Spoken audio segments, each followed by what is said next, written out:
order the public hearing of June 26, 2023. The time is 6:45 p.m. Ben, would you please call the roll? Member Matheny? Here. Member Wyatt? Here. Member McLeisher? Here. Member Warren? Here. Member Troy? Here. Member Volt? Here. Member Orr? Here. 7 present. Okay. At this time, we will begin the public comment portion of the public hearing. First is ordinance 30-2023. Ben, would you please read the title for the record? An ordinance amending chapter 1136 Main Street Districts, specifically section 1136.05 Schedule of Uses, item multi-unit dwelling of the codified ordinances of the city of North Canton to permit multi-unit dwellings on ground floors when a property does not have frontage on Main Street or another important road in the city as designated by county.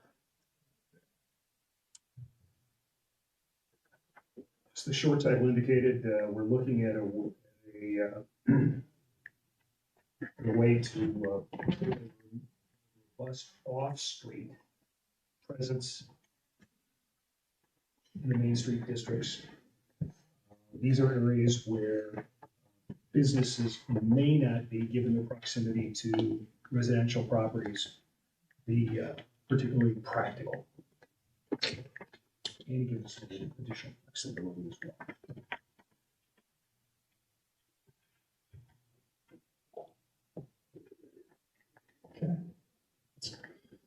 well. At this time, anyone wishing to speak in favor of ordinance 30-2023? Okay.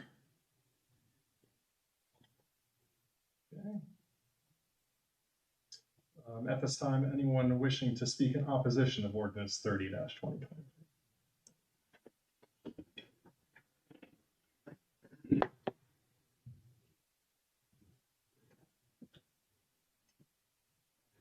Chuck Osborne, 307 Fairview Street, Southeast North Canton, Ohio. I just have one concern here. What's the driving force for this? And I bring this up in regards to the CIC's recent acquisition of properties on West Bateville. This is pushing right into the heart of residential properties. And I don't know if the goal here is to establish business. This is right behind DeHoff. The CIC, I guess, spent in excess of $600,000 acquiring these properties. And I'd like to know if this proposal is to enhance or further plans for that area. That's all I have. Thank you. Anyone wishing to speak in opposition? Go ahead. Any comments? I would. I've had some phone calls from some other residents on this, and it can seem to be a bit confusing, but really, it's effort not directed at any specific properties, but really just on a general belief that we are trying to limit the spread of business into the neighborhoods. We recognize that some of the off streets, we'll just say Backville as an example, although I don't think that's one. But what we don't want, what we're trying to prevent is from requirement that, like on Main Street, you have to have ground floor commercial with residential above, and we don't want that to spread down necessarily these side streets and create that business impact in the residential area. So what we're trying to say is that it can be all residential in those areas. As long as it doesn't front on Main Street. Makes sense. Mm-hmm. Okay. Final opportunity for anyone wishing to discuss this. Okay. This item will appear on tonight's council agenda. Okay, moving on, Ben, would you please read the title of ordinance 32, 2023? An ordinance repealing and replacing chapter 1153 off-street parking of the codified ordinances of the city of North Canton. Daryl? As we've discussed, we are going to move from, in our commercial areas, from fixing a mandatory minimum for parking to the developer's discretion. But it is not unlimited discretion. It still must move through an approval process as specified in the codified ordinances. We believe, some of us do, that this offers the best opportunity to maximize development, commercial activity, tax generating activity on parcels that have an inordinate amount of asphalt that is never used. It's not being driven by any specific request. It is actually being moved by observation of 4 or 5 large shopping areas in town in which the asphalt seldom, if ever, sees a car. And if there's any traffic over that asphalt, it's when they're plowing snow. That's it. So the question is, can we convert this unused space that was arbitrarily and mandatorily required for parking? Can we convert it to something else that generates revenue? And for a landlocked community, utilizing that asset is, in some quarters, I think, both desirable and should be a priority. Mr. Diorio, fair summary? Fair summary. Great. At this time, anyone wishing to speak in favor of ordinance 32-2023?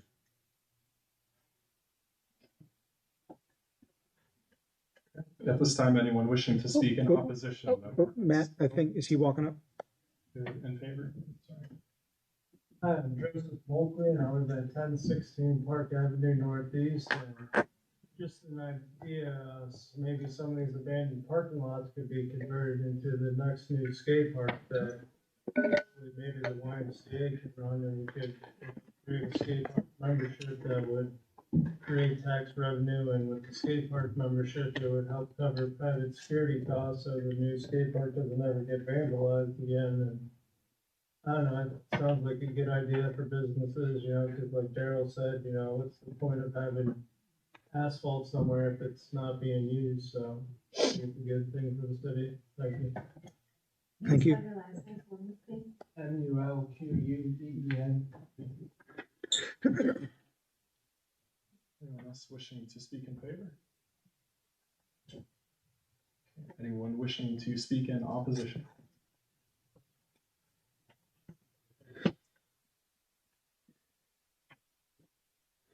Chuck Osborne, 307 Fairview Street, Southeast, North Canton, Ohio.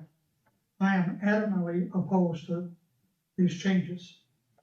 Allowing a business to determine their own parking needs, granted, they're gonna, in their mind, create adequate parking for their needs.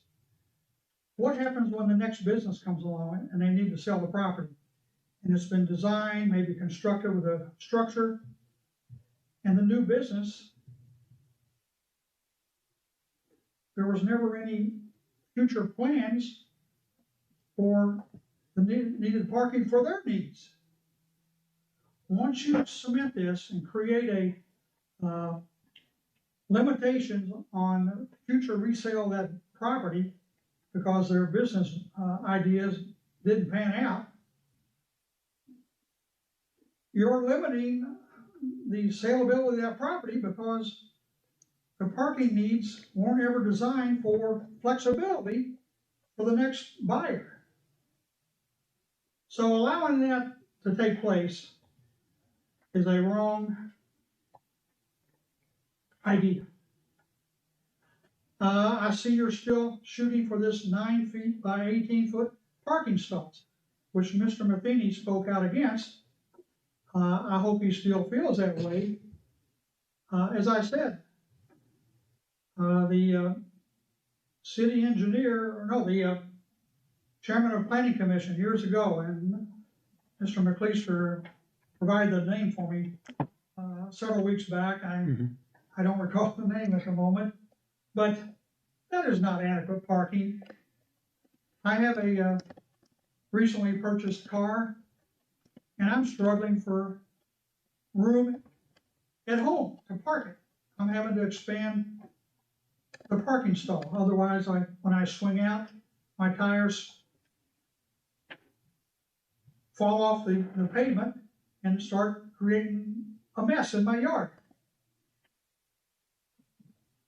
I think Mr. Matheny said he has a pickup truck that's, what did you say, 21 feet long?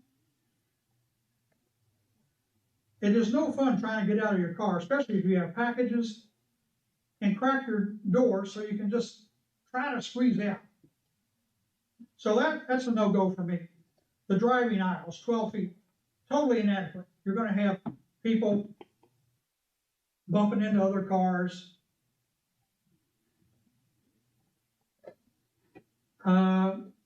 Parking for employees within 400 feet. That's not adequate. And then let them arrange for parking half a block away. Again, that is a no-go. Allowing these agreements with another property owner to use overflow parking. And then we get to off-street waiting spaces for drive-through facilities. And I just happened to come across an article just in the last day, and I'm gonna leave you handouts of publications talking about this.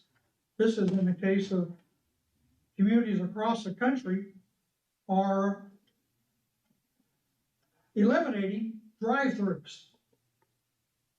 Some of the quotes: drive-throughs don't support any of the life and vitality and amenities that suggest people might want to come and live, work, or play in a neighborhood.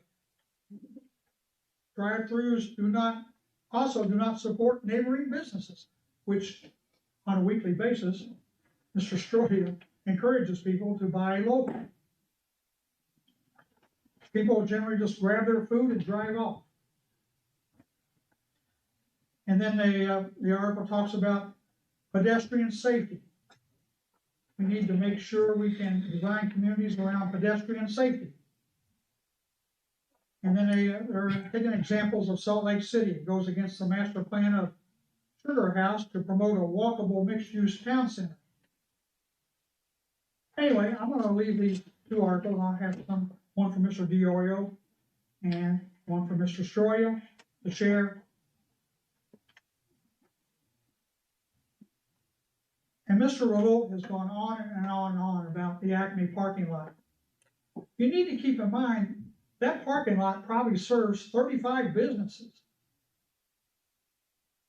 And to try and build somewhere on that parking lot, whatever you build there, is going to have parking needs of its own. So jumping all over Acme or any other area in town that you think we should cram more activity, I don't think it's being thought through fully.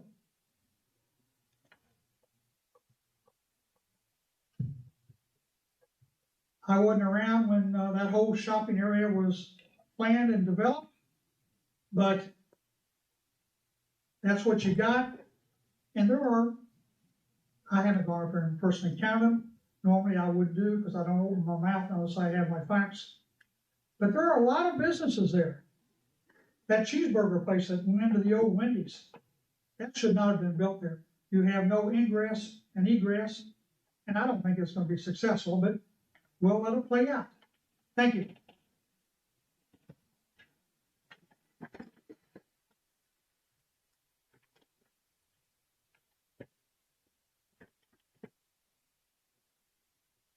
else wishing to address and to speak in opposition?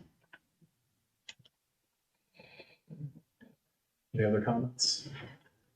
Well, I would, respectfully disagree in parts of what Mr. Osborne has addressed, just in handling the economic development for the city for the last 5 years. The challenge that we have really is that the buildings are too small on the footprint that they have because they're required to have so much parking. Now, these are buildings that are already up. They've been up for who knows how long, decades. And the development and the opportunity for economic growth are limited by that building and the footprint that it has. Yes, there certainly would be instances of business not being able to move in and take over another location because the way it's laid out, maybe the parking gets changed and they feel there's too few spaces. But there's really more of the other. There's too few businesses coming here because the parcels are too small because there's too much parking requirements. There is a point, though, that I think you tried to address it, that we're going to rely upon, to some extent, the expertise of the businesses in determining what their parking needs are. But we do have, recommendations that we make in the code. They're recommended minimums, and certainly they will run the rigor of analysis from the engineering department and from the administration, the building department, to address how the impact is for that. But some of these things, as far as like the drive-throughs, in certain parts of town, it isn't going to make sense to have a drive-through. We recognize that.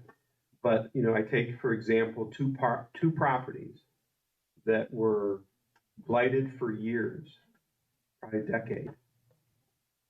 The site of Shale Coffee, which was George's Foreign Car, and the site of Tremont Coffee, which was hair salon, before that a gas station, I believe, a convenience store of some kind.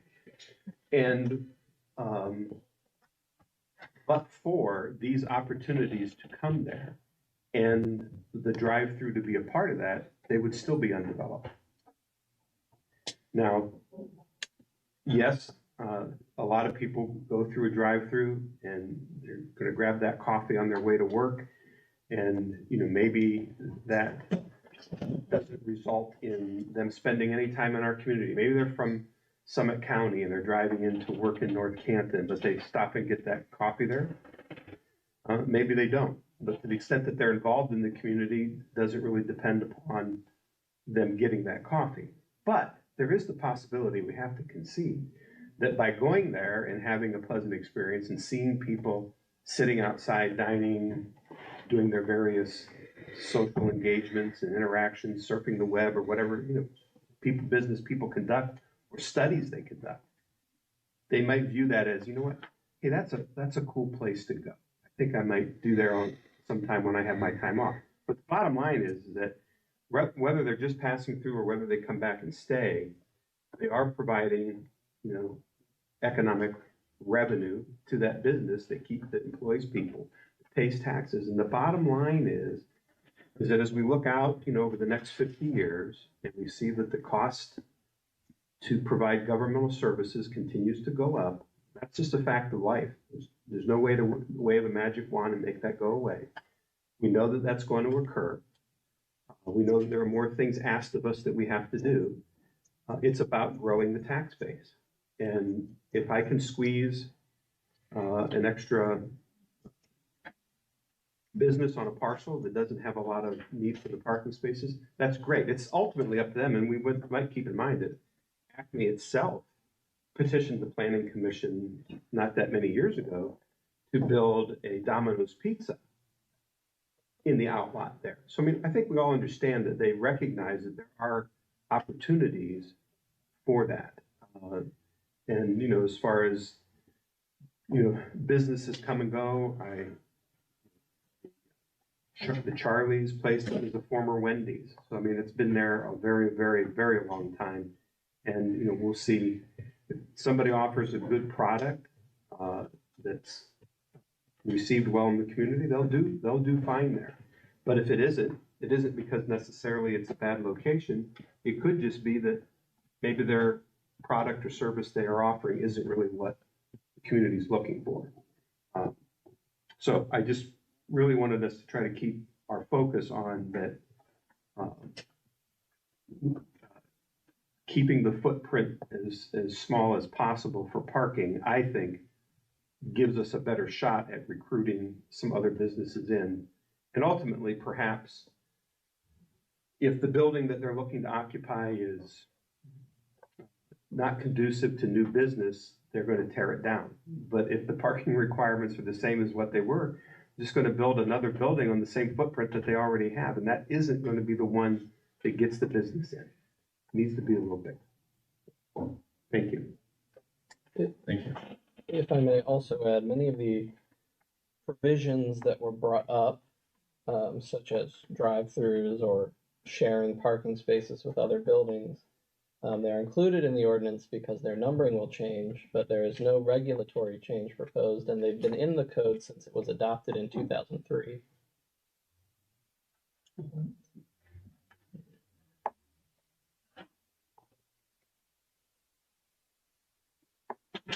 This notion, and I come back to Mr. Urios, I don't want to be too redundant, but I was struck today by a piece, I believe, that was carried on Good Morning America this morning regarding the explosive growth in carry-out dining. That the average Midwestern family spends $3,500 a year in carry-out. In DC, it's over $6,000. The point is that this is, or can be, a vital part of a community's economic development strategy. Many of us have heard about vacant facilities on Main Street. Within the last 24 months, 2 that were vacant, long vacant, were occupied because we permitted a carry or a drive-through. I think it's important that we remember that our costs go up at least 3% a year. That's just our labor contracts. So we need to be in the hunt for revenue. And I draw your attention back to our 10 economic development goals when we look at a project. And the first 2 are capital investment and job count. Those are absolutely critical for our economic future. And why do we say economic future? Because again, we have to pay for police, fire, EMS, road paving. We know what the road paving situation is. We've reached a critical point. The other night, we approved an ordinance or removed some money for, I think, a radio. My recollection, about $18,000. I think it was, worth about 30 jobs. So that person who's got their first job at McDonald's is absolutely critical to our well-being and our quality of life. Over. I would submit, and we'll hear a little bit later, but some of the challenges this community is going to face in the future will find homegrown solutions and homegrown financing. And what the community cannot do is put its head in the sand and pretend that economic development isn't important. Patrick's point, what we want to encourage, in which we have seen the benefits at Kmart, is redevelopment. That's what we're after. Tear it down and build something bigger, better, and newer, and more expensive. That helps the schools, lightens the load here on our residents in the city. Finally, let me also say one more thing. And while I appreciate the input, you know, one of the great, Mr. Durier, I'm gonna go back to our graduate school days at the University of Akron. All of us took a class called Historic Methods. And one of the first things we were taught was to look at the author. Is the author credible? How is he reviewed by his peers in the historic profession? I have before me, thanks to Mr. Osborne, this wonderful piece called Drive-Throughs Are Creating Problems for Cities and Towns. Unfortunately, it was written by CNN, which in my view has very little credibility as a news organization known for its research.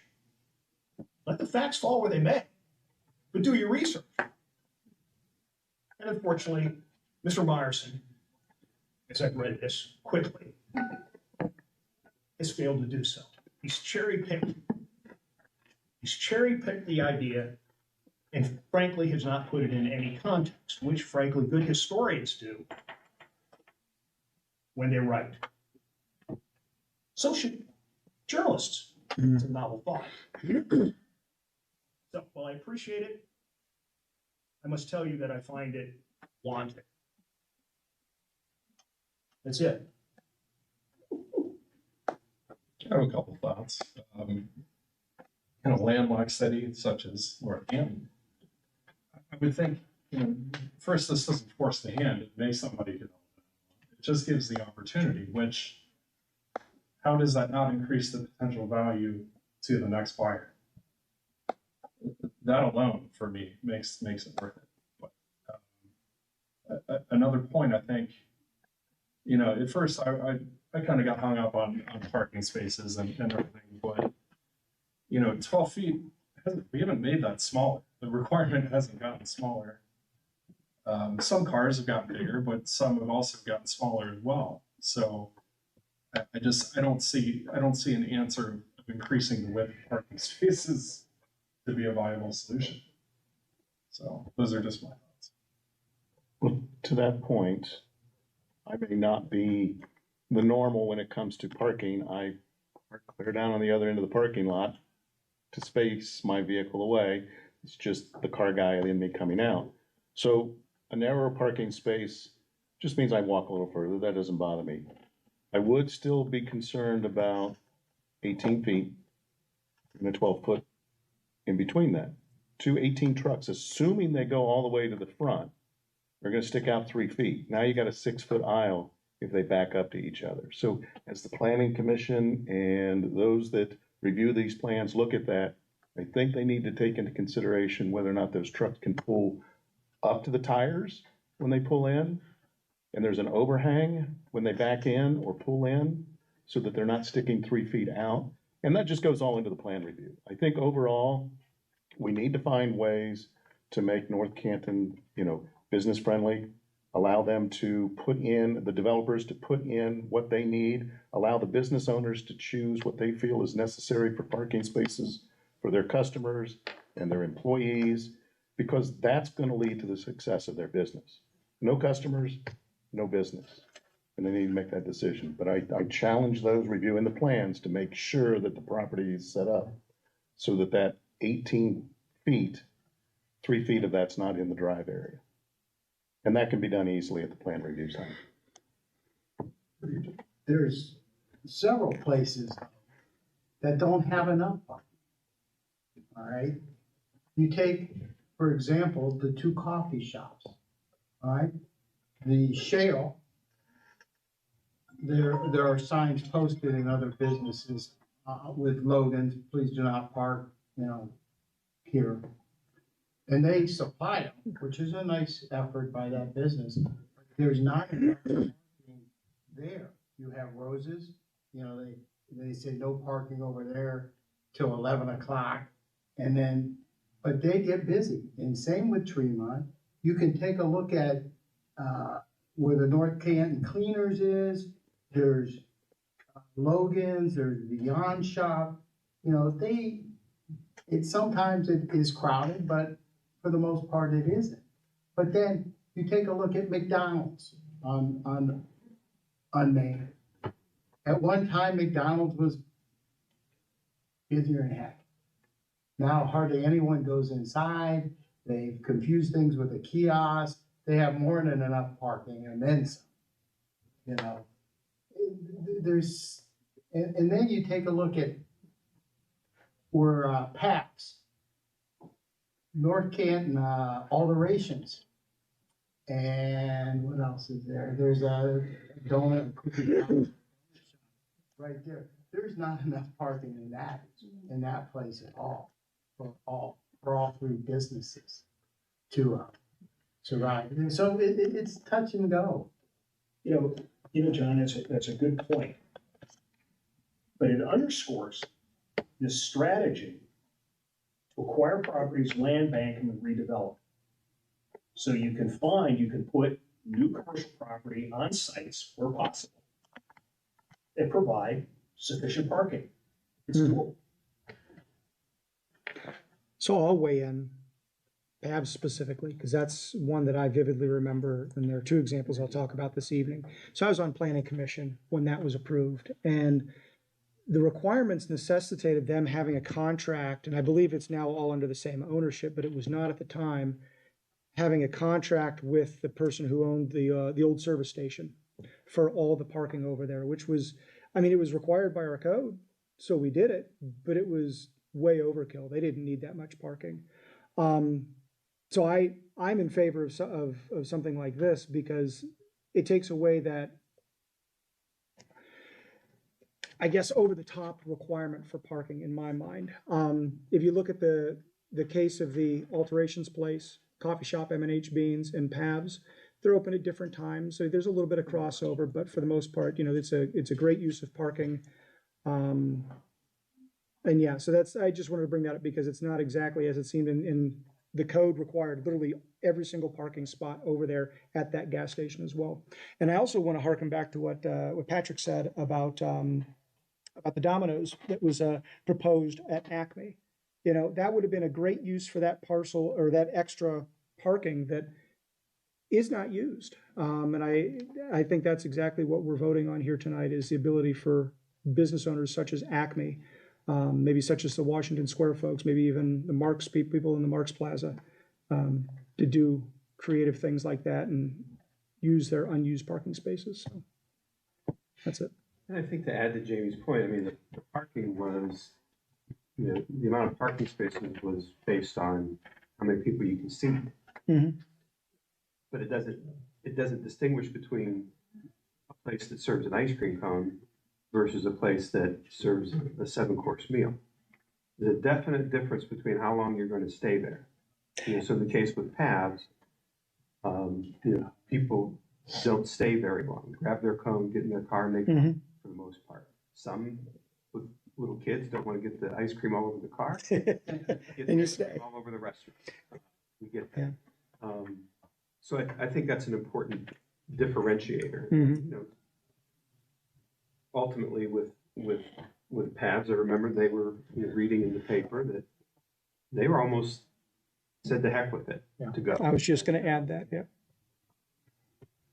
And, you know, there were good points made about these agreements with adjoining neighbors that, you know, if they're not recorded in deed form, you know, they really don't have a lot of bearing if the ownership changes. And so I think that was part of the reason that we drove Pabs to acquire the property next door, was to deal with that.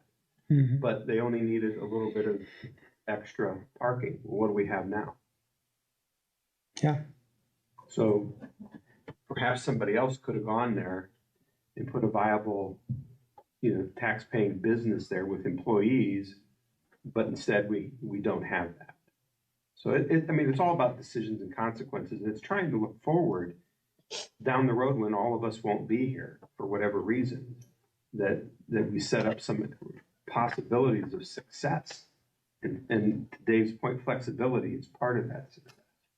And, you know, I can assure you that as long as I'm here, and I hope that I ingrain with my successors, that those things are reviewed at the planning stage. And that's why we bring people in early on, where we bring in Bojangles and said, hey, show us your plan. We don't really think this works on the parking. Have you considered it, doing it this way? Go back to the drawing board and all that kind of stuff. And it's addressing those concerns on that. So I appreciate you mentioned that. Yes. Flexibility and balance. Any other comments? Okay, final opportunity for anyone to weigh in on this. Okay, this item will appear on the council agenda. Okay, Ben, would you please read the title of ordinance 38-2023? An ordinance repealing and replacing chapter 1107 subdivision regulations of the codified ordinances of the city of North Canton. Ben, I'm gonna let you read the summary legislation since you have better answer than me. So the subdivision regulations that have been brought before you tonight are really just an intent to try and clarify the process we already follow. Our existing code is a little difficult to read, and the hope is that this clarifies it and makes it easier to read. In addition to that, our engineering department asked for a couple of additional changes to be made. So first is that the developers have to pay for the inspections that the city does of the infrastructure they build that will become public property. So the taxpayers will no longer subsidize those inspections. The second is that the developers must provide a final grading and basically an as-built grading plan, and that's so that the city can enforce the grading ordinance that you all adopted a couple weeks ago now. And then the administration asked for the change that public open space no longer has to become city property. So our current code requires that public open space become city property, which means the taxpayers have to pick up responsibility for that once the development's done. Unless the developer gets a variance, as in the case of the sanctuary, they got a variance that the HOA would pick up ownership, not the taxpayer. This would allow, without a variance, an HOA to pick up ownership instead of taxpayer. Other than that, it really just is clarification.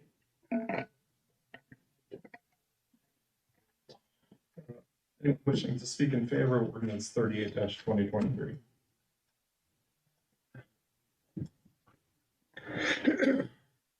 Anyone wishing to speak in opposition of 38?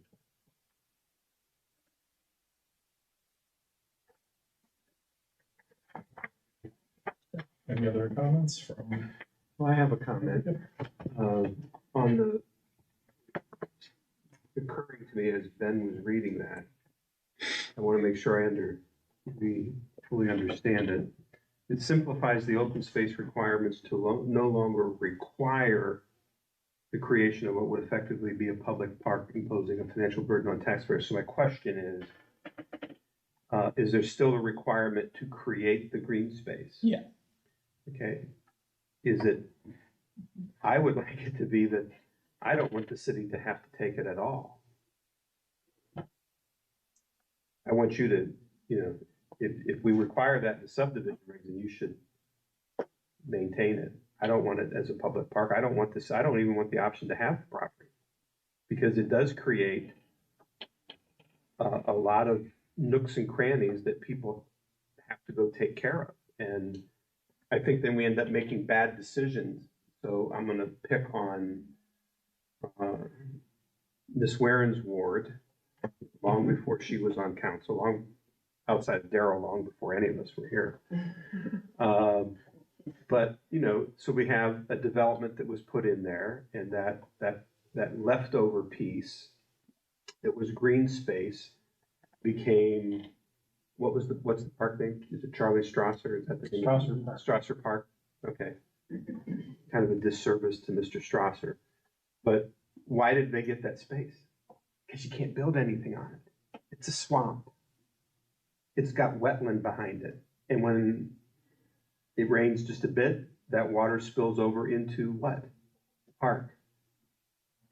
What's there? A tennis court. Do you know how often we have to replace the tennis court? But every 6 years.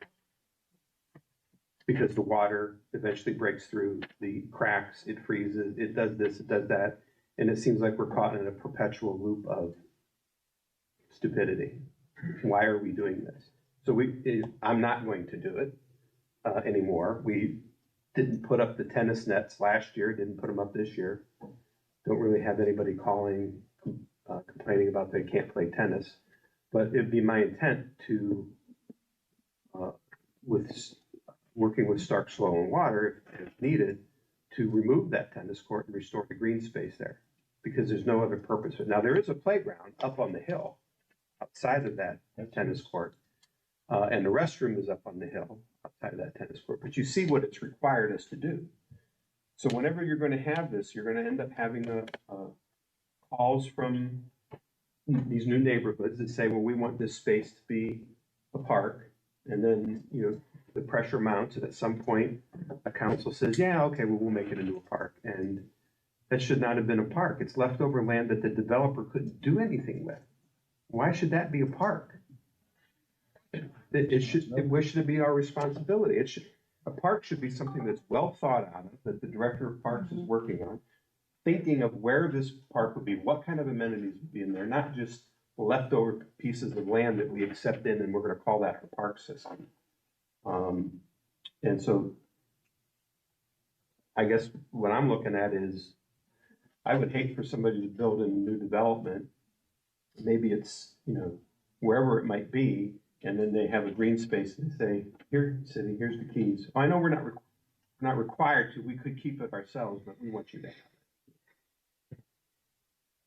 But maybe on the flip side of that, if the green space that they're providing for their development is a good one and the city would want it to develop it, it would be good, but the city shouldn't have to take them at all. And the developer should know that they have to maintain that park, however they design it and develop it, unless the city and the administrator of parks can put together a plan. But to say no green space, I don't know if that's good when we put in a development, because you're killing a bunch of green space at that time.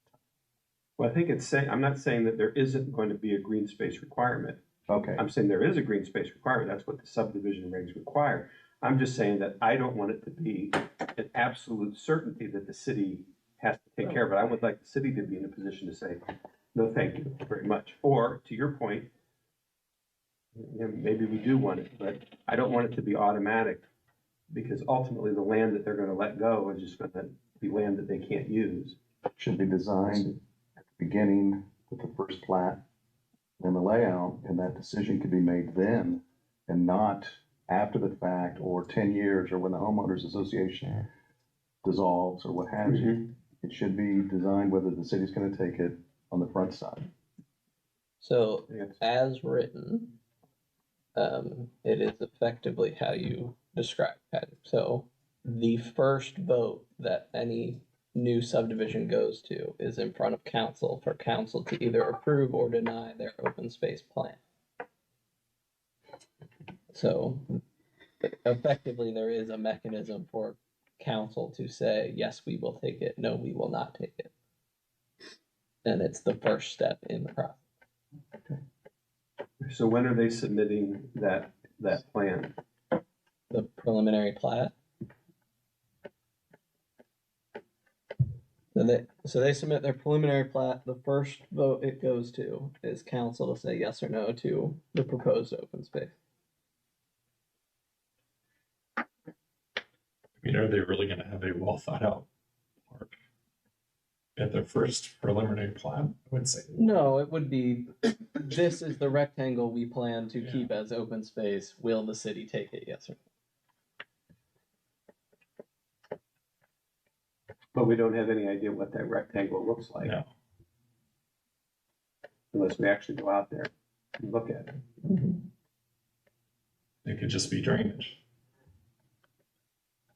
which seems to be the default on developments.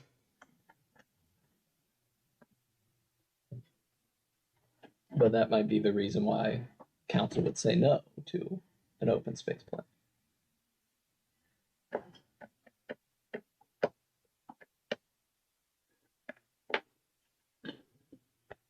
But if council were to say no, then there's no recourse for them to come back and say, well, it's yours by default. Is that correct? Not without a court order.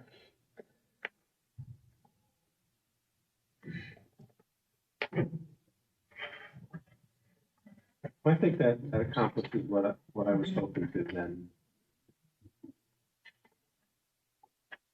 It's number 16 under the preliminary plan. Okay. See.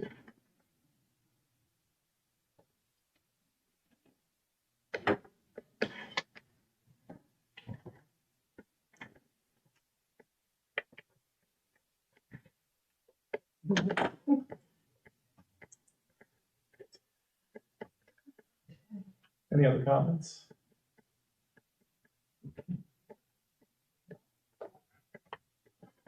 Okay, final opportunity for anybody wanting to address council. Okay, this item will appear on the agenda. We'll take a motion to adjourn. So moved. Second. All in favor? Aye. Opposed? Take a short break. So,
now call to order the Committee of the Whole on June 26, 2023. The time is 7:35 p.m.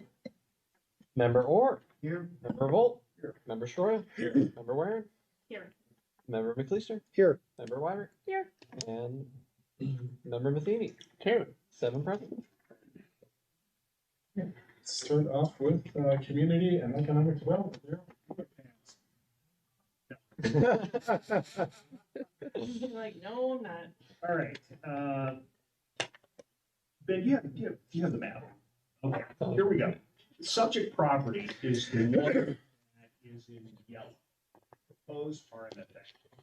You may recall, we went through an exercise where we removed properties from the redesignated properties that were office building and gave them a like or a similar new zone. Mhm. This was one that had been zoned or office, and it was rezoned. And the property owner has come back to us and expressed a desire to have it RMFA. We had zoned it residential, single family, R50. Lot, I've talked to Patrick, I've talked to the councilman, talked to our policy analyst. This is an orphan parcel. It's pretty small. We want to be mindful that whatever we do not harm the residential property that's immediately to the north, sit above the RMFA. So if we wish to honor the applicant's request, we can kick it back to the planning commission and let them chew on it a little bit. I discussed at length whether it might be to the property owner's interest, have it zoned GBA, General Business A. Parcel's really too small. You've got an existing RMFA to the north, so it's not Mhm. inconsistent.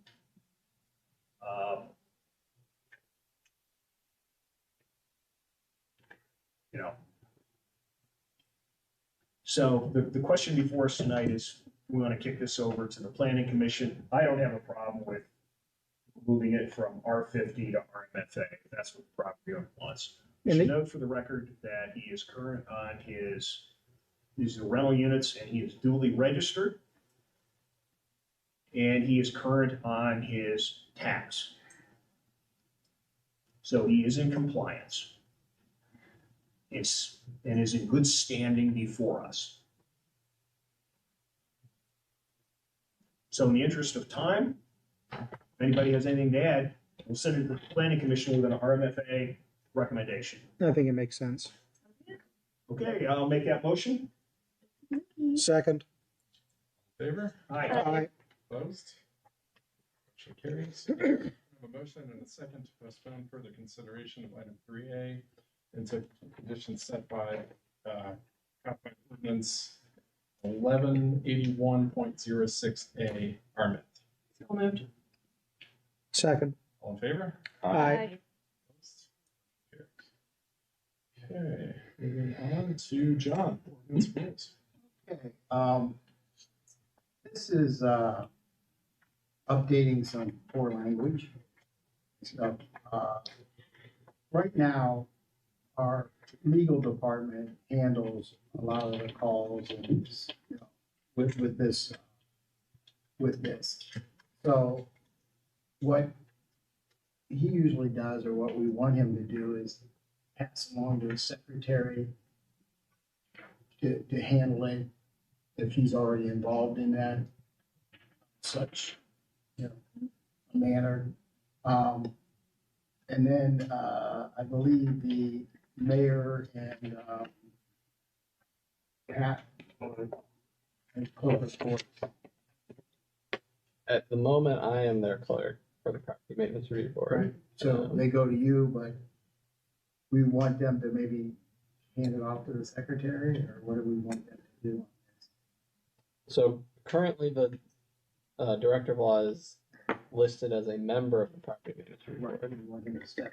However, he is also highly involved in issuing the citations that people might be appealing to the property maintenance review board. So this would take him off the property maintenance review board so that it eliminates that potential conflict of interest. Mm-hmm, mm-hmm. So just like the charter established quasi judicial boards, so ZBOA, Planning Commission, Civil Service, the board itself would no longer have legal counsel. They would just hear the arguments from both sides, legal counsel, and then make a choice.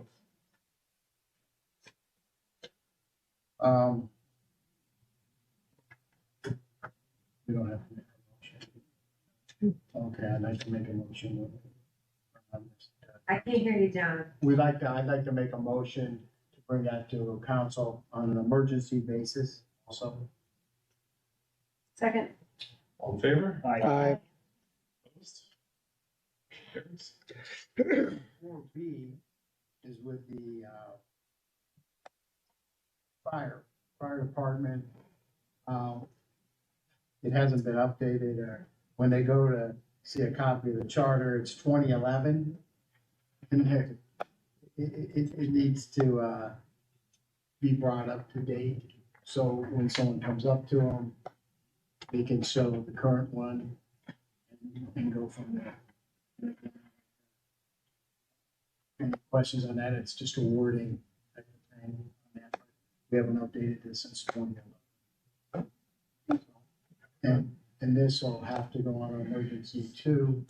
I want to bring that, so I'd make a motion that we bring this to city council on emergency. To the council. Second. All in favor? Aye. Opposed? Motion carries. Okay. On to utilities, rubbish, Jamie. All right, well, you guys have the distinct privilege of listening to me for the rest of the meeting on a number of items here, so I apologize. Yeah, so first item, actually, this is kind of an exciting portion because we're hoping to receive some grants here. So this item 5A, it'd be an ordinance that would be authorizing the mayor to prepare and submit an application to the Ohio Public Works Commission for a grant for the Woodrow and Lois water line replacement. And it's worth noting that we are asking for an emergency on this because we have a deadline of September 15th.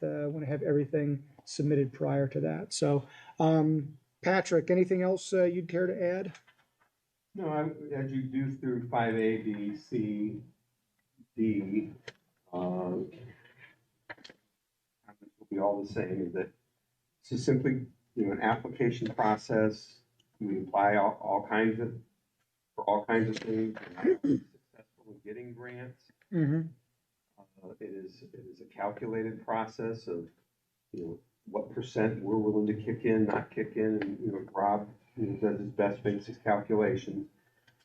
So, other than, by title, what the project is, and this one, Woodrow Lois water line replacement, rather than get into all the details of that project, we may not even do that project if we don't get the grant. So at the time, such time, if the mayor applies for any of these and we get awarded something, at that time, the engineer will present to the council what the project is, what the match is, and the council will have to decide if they want to move forward with the project. Okay, perfect. Thank you. So with that, I would move that we send item 5A to the council agenda. Second. Favor? Aye. Opposed? Motion carries. All right, item 5B, much like the one that we just discussed, again, it is an Ohio Public Works Commission grant or a ordinance to have the mayor seek or submit an application for an OPWC grant. This one is for the Arrowhead Water Well project. I think we've discussed that in the past. Again, seeking an emergency as there is a deadline of September 15th. So, any questions, comments? Exciting. Yes, sir. All right, with that, I move that we, move item 5B to the agenda. All in favor? Aye. Opposed? Motion carries. All right, item 5C. This one is an ordinance authorizing the mayor to enter into an agreement with the Stark County Commissioners for the placement of water lines as part of the Everhard Dressler Road project. Again, we're seeking an emergency on this. In the agreement, the county will pay 49% of the project up to $200,000. And the county themselves is actually the one who's applying for the OPWC grant on this. So, any other comments or questions? All right, I would move that we move item 5C to the agenda. Full seconds. All in favor? Aye. Opposed? Motion carries. We are almost done. Item 5D, and this is another ordinance have the mayor to seek enter an agreement with the Stark County Commissioners, and this would be for the CDBG, which is the block grants for the Peachtree Neighborhood Waterline Replacement Project. Again, this is an emergency. This agreement accepts a $499,950 grant. If I have that correct, right, Patrick? Okay. Any other comments? All right, I move that we move item 5D to the agenda. Full seconds. All in favor? Aye. Opposed? Motion carries. All right, and lastly, item 5E, and this is an ordinance authorizing the mayor upon Board of Control to approve, upon Board of Control approval, say that 5 times fast, to enter into a contract for the cleaning of sludge lagoons at the water treatment plant. Anything to add, Patrick? I would just note on this one, most of you here are new on this matter when it was problematic. So I just want to give you a little history. So there was a time when the council and the administration didn't really look at this issue in its full importance. Mm-hmm. So the sludge is a byproduct of the water that we produce. We have 4, we'll call them lagoons, not like on Gilligan's Island. You wouldn't want to be in these. And the sludge gets stored in these lagoons and they fill up. They fill up 1, they move to 2, 2 to 3, you get the idea. And then we're supposed to, come in and get a contract with a group of people that will come in and take this sludge and repurpose it for some other application. And there was a time when council and the administration were only funding or maybe removal of 1 of the sludge lagoon or 2 of the sludge lagoon.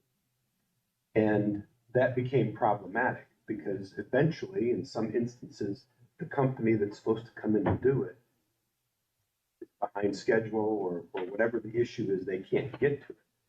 You understand that when the 4 sludge lagoons fill up, the water has to stop being made. And that should be something that just, should gobsmack you because apparently there were times when people were willing to run that risk. And there were times when we came that close, too close. So what we propose, I've been here now, is that we're proposing a contract that takes care of all of it, not just 1 or 2 of them. It takes care of cleaning them all out. Just makes sense. Is this an annual contract with them? Yep, it's not annual, but it'd be like the one we have is like a 2-year contract. And then we had an option to renew, but they didn't want to renew it. Finding with all of our contracts, they want to come up with pricing is much higher, as we saw in the water treatment plant chemical bids. And I suspect would be the same here. Do they need to move down that path of a sludge press? Well, you're just a youngin' here. We've been down this road before. I started it, I guess, with exploring the possibility of creating a sledge press operation. And, you know, the entity that was in business to do that at that time was Johnson Controls. And so we started down a path of allowing them to put some ideas together on what it would cost, what the return, if any, on investment would be, how that would look. And as we were going down that road, I'd just say I gained an uncomfortable feeling with the project, and so I terminated it. So I terminated it. But I would think, you know, if that was something viable down the road, if there's another company that is in that kind of work, that's something that we could look at. And part of what happened, and I should clarify too, make this clear, part of the reason that it started to get uncomfortable is that Congress changed the incentive package midterm while we're doing this project. So it was that there was an incentive package to produce these caked pellets, if you will, that could be used agriculturally. They could be more easily used and spread by a multitude of farmers, as opposed to the wet product. And Congress took away those incentives. And that completely changed it overnight. And it became much more economical just to allow the sludge to go out. And I should say, just, you know, so you all have the historical perspective, because you'll all be here a lot longer than I have. But this predates my return here. But there was a time when there was a sludge operator who was hauling sludge out, and they weren't draining it first. And they get paid by the ton. So we caught that. And you have to be careful. So just making sure that everything, there's all kinds of pitfalls, of course, in anything you do, but that's just for your edification down the road. Good info. Any other questions or comments on item 5E? All right, with that, I move that we move item 5E to the council agenda. All seconds. All in favor? Aye. Opposed? Motion carries. We'll take the motion to adjourn. Revolt moves adjournment. Second. In favor? Aye. Adjourn. Couple minute break. We'll continue with the regular council.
Now call to order this regular city council, June 26th, 2023. The time is 7:58 p.m.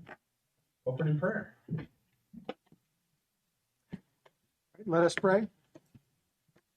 Heavenly Father, we come to you today asking for your guidance, wisdom, and support as we begin this meeting. Help us engage in meaningful discussion, allow us to grow closer as a group, and nurture the bonds of this community. Thank you. Amen. I pledge allegiance to the flag of the United States of America and to the republic for which stands one nation under God, indivisible, with liberty and justice for all. Ben, would you please call the roll? Member Warren? Here. Member Short? Here. Member Volt? Member Orr? Here. Member McLeister? Here. Member Wire? Here. Member Matheny? Here. 7 present. Thank you. Have a motion and a second to approve as presented minutes from June 5th, June 12th, and codification updates to chapters 135 and 719. So moved. Second. All in favor? Aye. Opposed? Motion carries. Okay, at this time, I invite Patrick, the Director of Administration, to do a special presentation on the digitization of city services.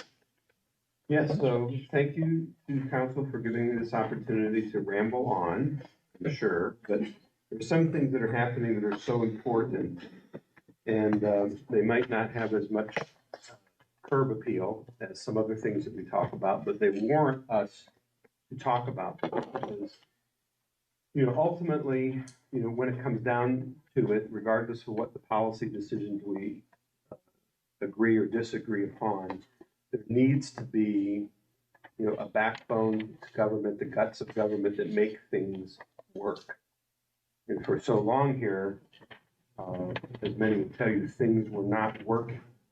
And part of that is that we were in the Stone Age as it related to technology.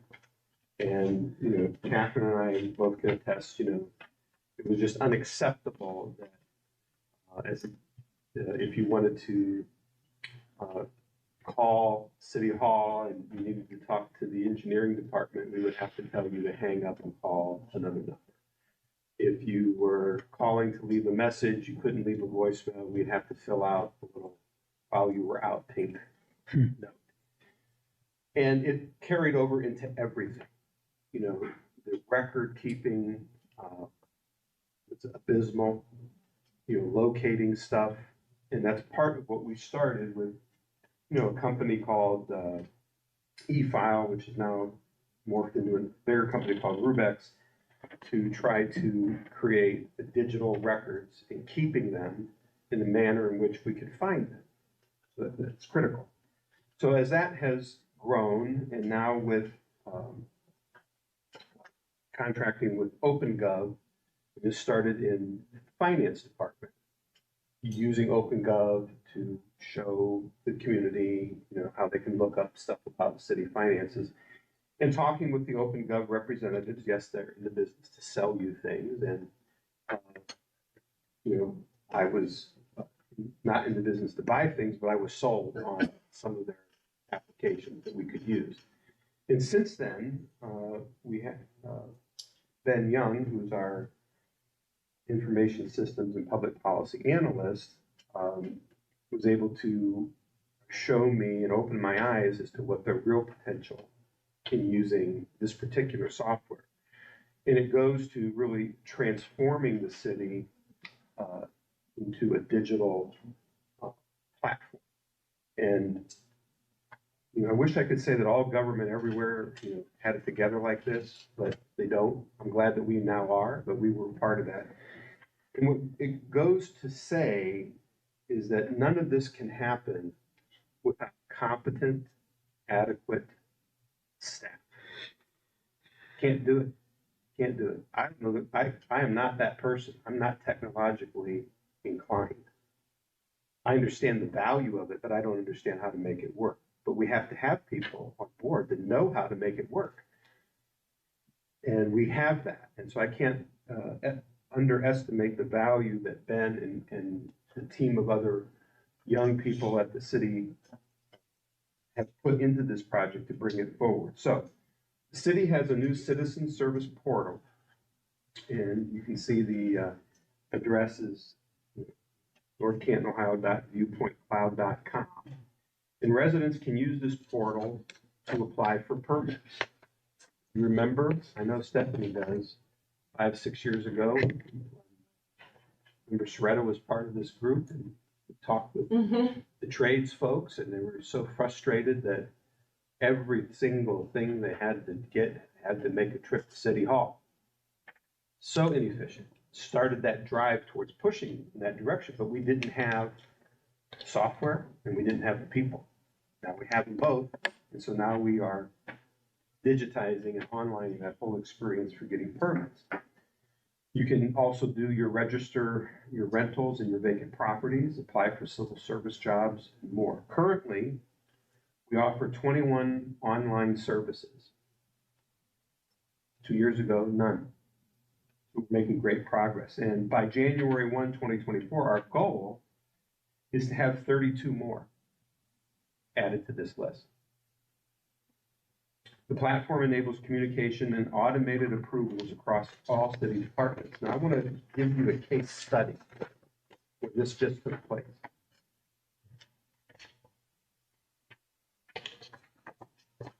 So what I found in my role is looking at how government operates and trying to figure out if it's operating efficiently and effectively.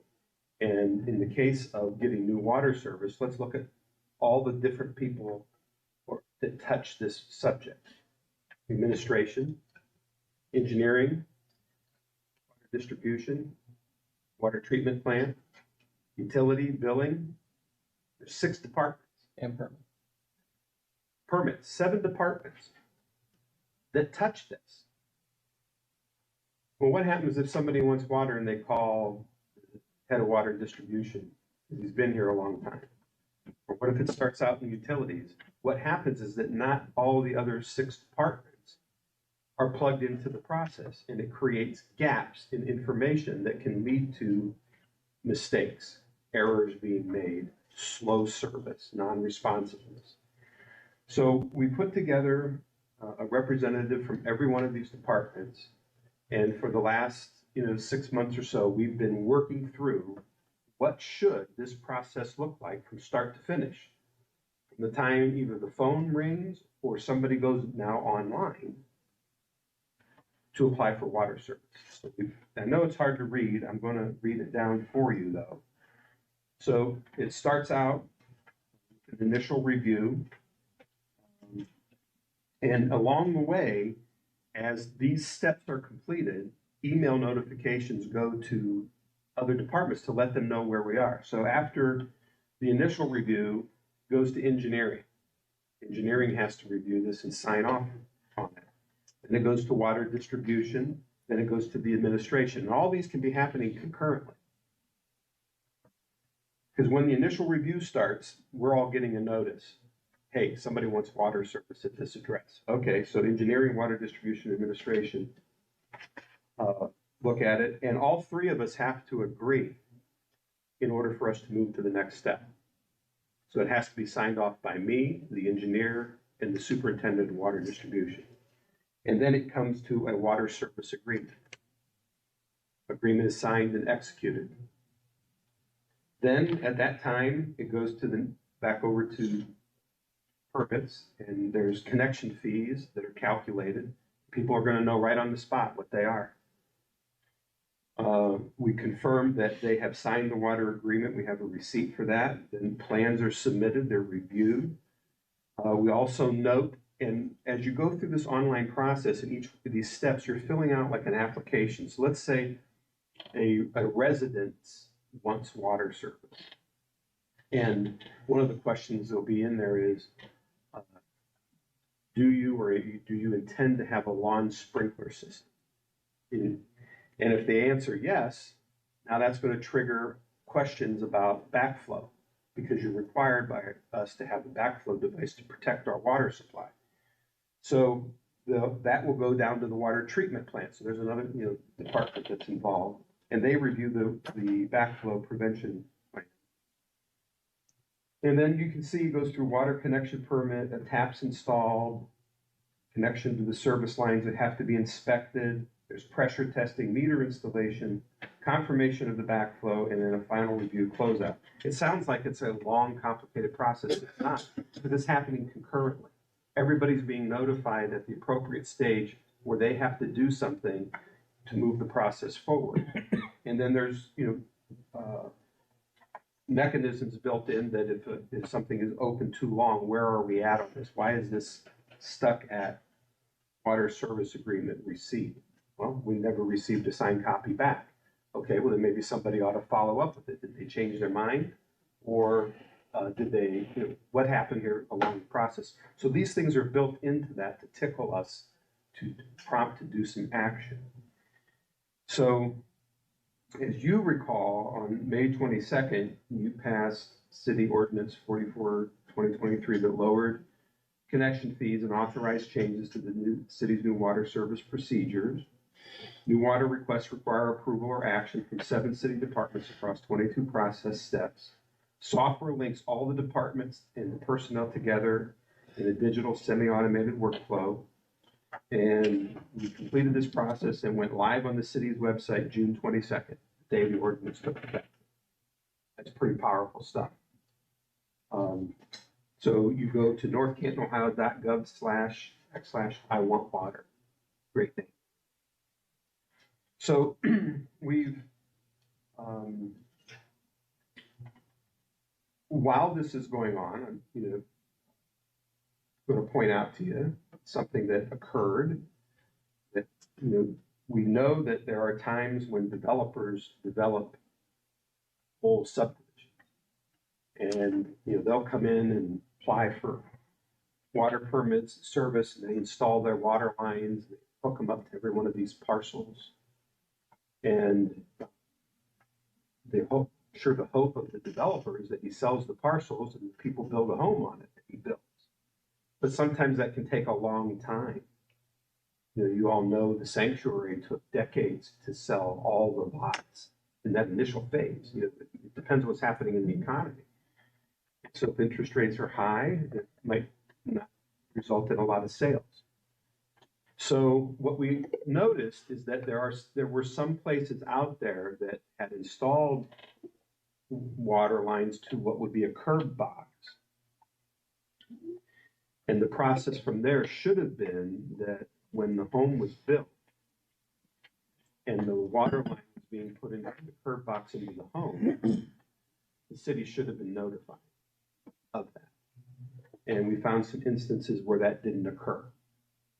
And through this process, we were able to address this possibility that in these subdivisions that are being constructed outside the city, mind you, mostly, that if someone gets permits and the lines are put into the curb box, that every so many 90 days we should be following up, where are we in physical inspections to see if homes have been put under construction.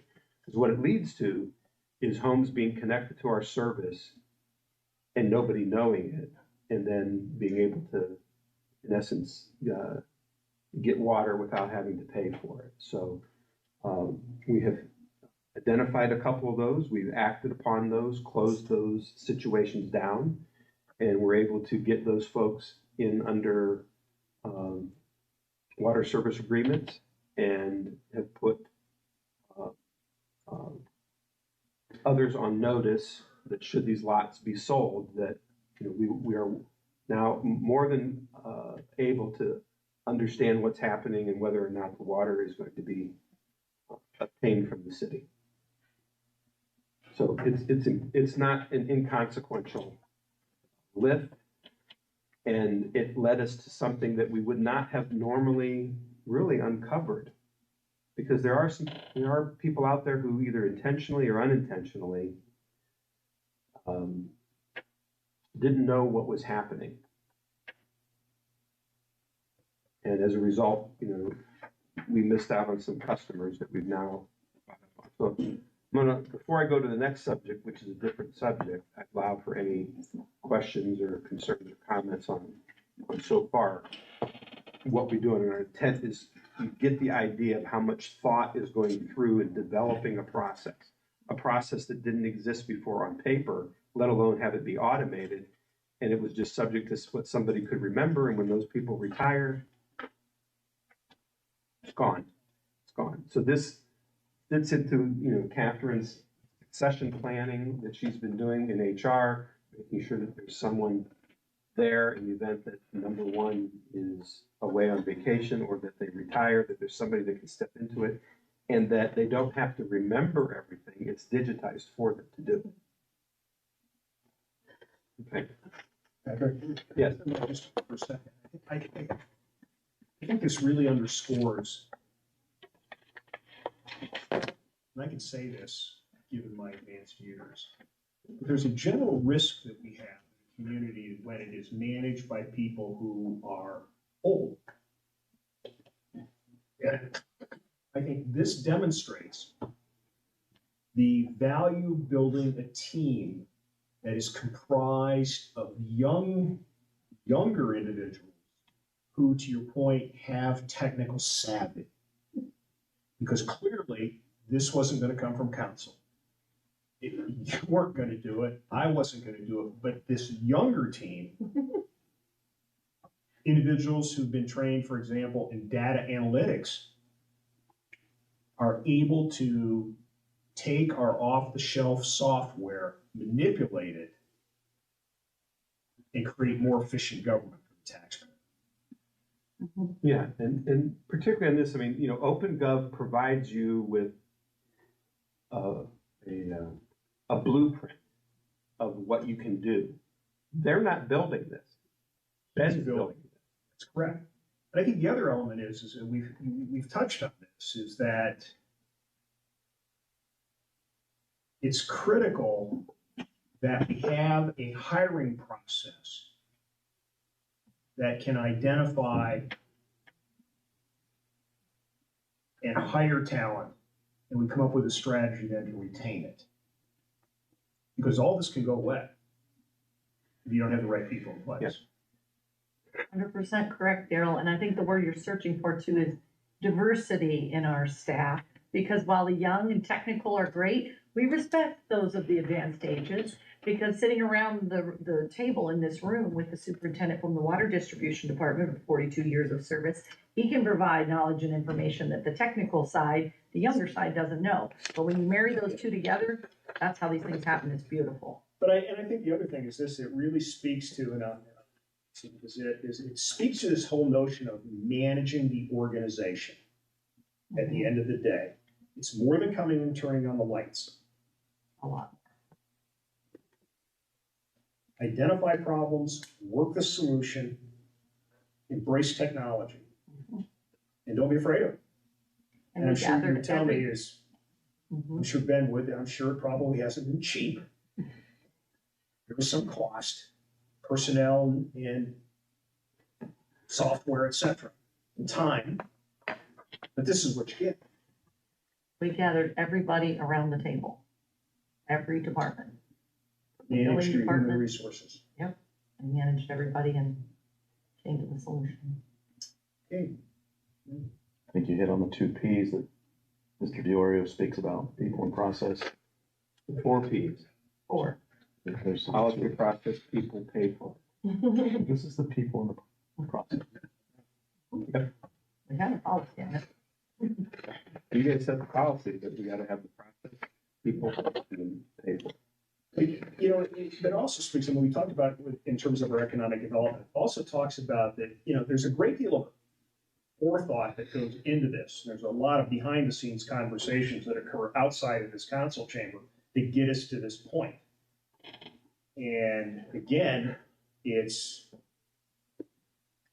we have a checklist for economic development. You've got your 3 Ps on this kind of stuff. 4 Ps. 4 Ps, excuse me, 4 Ps.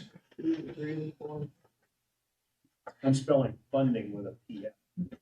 But the point is that that's how it works.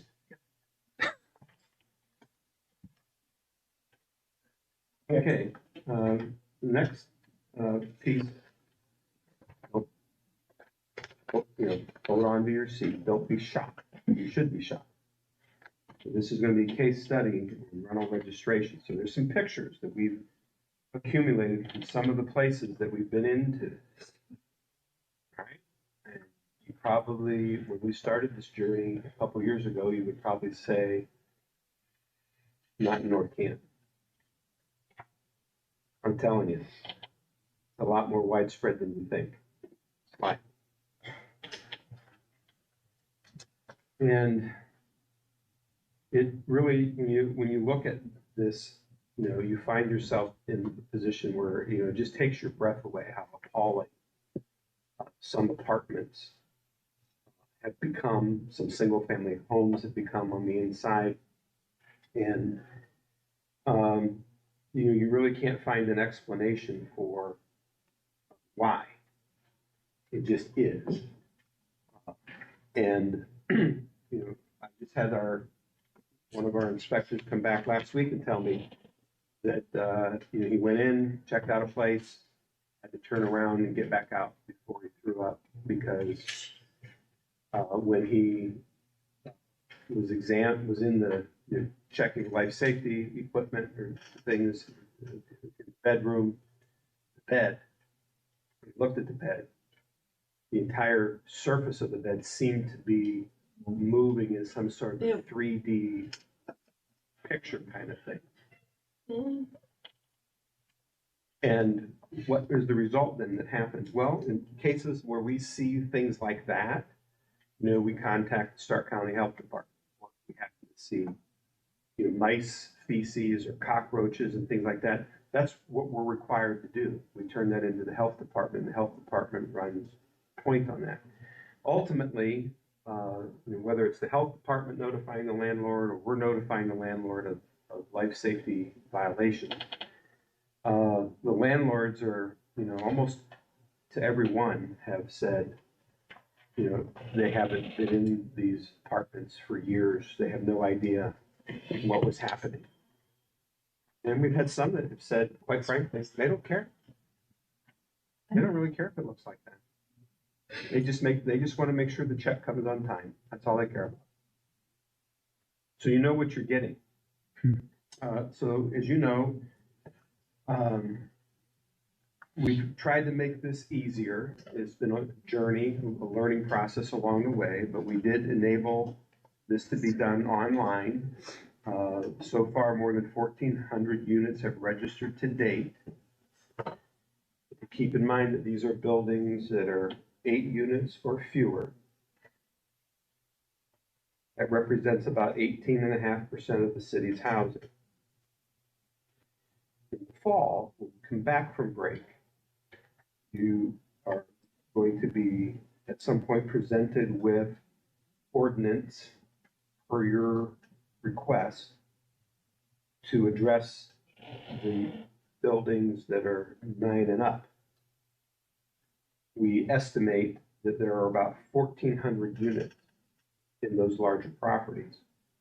So if you add the two together, you're seeing that you're right around close to that 40% number that we know of. And every day we have people that through their own goodwill care about their community, see a sign get posted for rent. They send us an email or a text or a phone call and say, hey, what do you know, but this address is registered, and we check them out. And in some cases they weren't, we didn't know. And so now we put them on notice because we're relying initially on the information that came from the county. It's not exactly all accurate, but we've been able to fine tune that. So, 40%, that's a lot of properties that are rentals. 75% of the units inspected have had violations that require a reinspection. So it wasn't, we come in and it's a one and done, oh, you're really keeping it up pretty good, there's really no need for us to come back to get your license. No, you got problems, there's things you got to fix. One of them, probably said this once before, but it bears repeating again. Some of these changes are not of our doing. The state of Ohio has Ohio Building and Standards Board that governs commercial construction. And they have their own standards that everybody in Ohio is bound by. And one of those that has come to that board in recent years has been that the valves on the natural gas lines that go to the water heaters in most buildings are an old ball valve. So it's supposed to be that pressure pushes a ball into the opening of the pipe and blocks it. But over time, these things have been found to not seal tightly as the decades roll on. And what that means is that natural gas would then leak into the building, causing potential harm or damage. So the Ohio Building Board said those have to be switched to the new kinds of valves that prevent that from happening. Every one of those, that's a citation, because almost all the buildings are that. So it's not an expensive fix.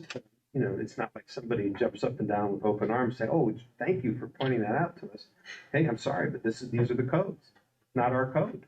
But we prescribe or subscribe to the Ohio Building Board's standards. So, you know, before we move to I do want to comment. You know, I saw something the other day that made, you know, I was watching in some other context besides thinking about the city of North Canton, but I couldn't help but come back to the city of North Canton in relation to housing.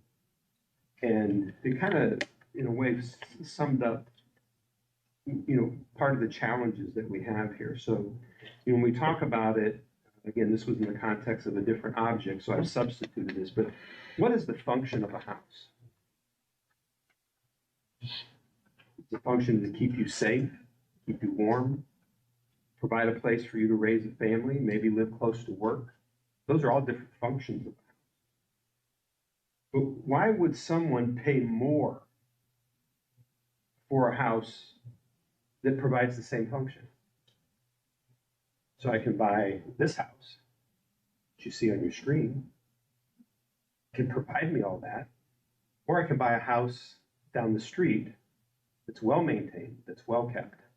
Why would I want to do that? Well, you know, some people are looking for quality. I'm talking about our community. They're looking for North Canton. They're looking for quality. And people that are looking for quality, they expect something different. They take better care of it. Because they take better care of it, it lasts longer. And all those things make a better city, and it makes it better on city government. It requires less of a burden because people are doing the things that they're supposed to do. So we don't buy things based on function. We buy maybe because we want a better future. We buy status symbols. We buy ego appeal. We buy for different things. So it's not about changing what you sell, but who you are selling to. So who are we marketing this city to? Are we marketing this city to the 40% rental properties and climbing so that we can have more of this?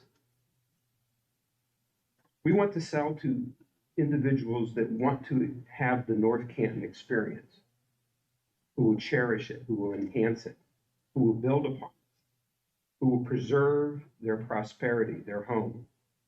That will do more to ensure the prosperity of North Canton well into the future when we have passed the torch to the next generation more than anything that we can do here in passing any other ordinance. It's setting up, selling the North Canton experience to people that want that. If we don't actively do that and manage that expectation and manage that vision where we're trying to go, we will lose control. And it's harder to control the higher the percentage reach in the rentals, because clearly, you know, the interest is not in what the property looks like from outside or within. It's about getting their check. And that is not what we're about.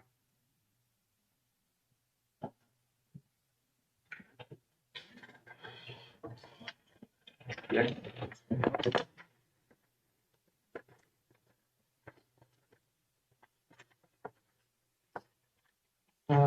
So technology for North Canton's second century. This is part of the master plan. We wanted this technology for the second century. New digital processes reduce the administrative time and costs for the city, allow residents to apply for service without needing to physically visit City Hall. Processes ensure everyone who needs to review and approve the information can, and that the approvals are tracked. We know where it stops. The software provides the city with valuable data that can be used in the aggregate with other city information to track trends, identify problems, and generate solutions. And the back screen that you have on here is just of a particular property that, 59 EMS calls were made there. 35 nature unknown, 17 disturbance. A whole bunch of reasons. And these are reasons that affect who you're selling to and who wants to come to this community. So we appreciate all the stuff that Ben and his staff, Jenny and Jennifer and all the others that worked on this to make this all possible. And we're not done here. This isn't, we rest on our laurels or take a break here. It's on to the next thing. Ben has 32 more to try to get online before January 1st. We have more that will follow, and you get the idea where we're trying to go. So I'm sorry I went on longer than I probably should have or expected, but it is very important. I thank you for the time. Thank you. Thank Yeah. you. Thank you.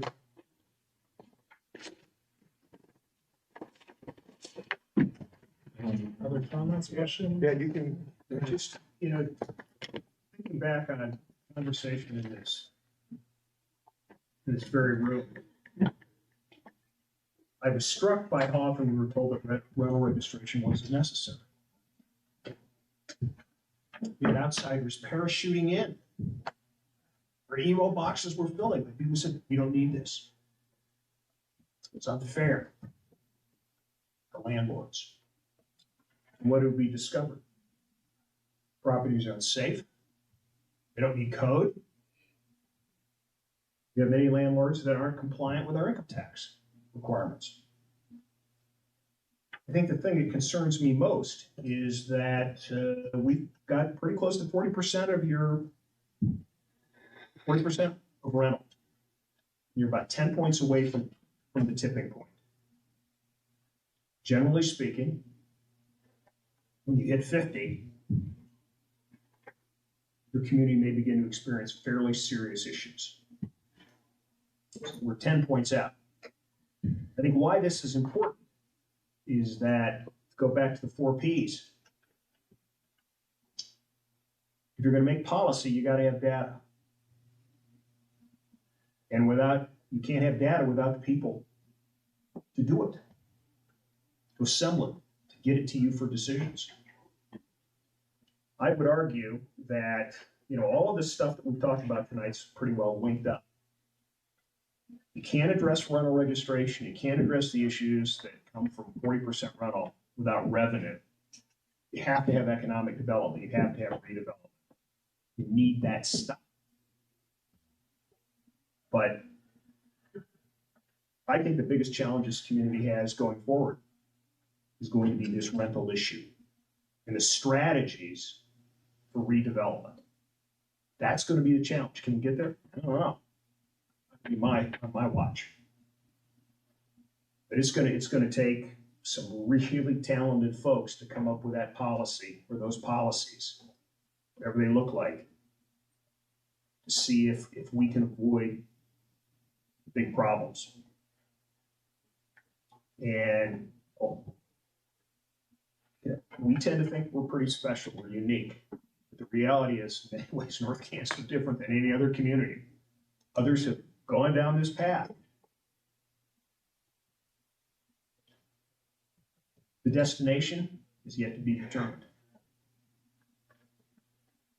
And if I could add to that, I think I mentioned to you in a, observation I felt in a private conversation with you, but bear repeating here, but, you know, I feel that the journey from 0 to 40%, wherever it started, you know, what number that was, we got up to 40,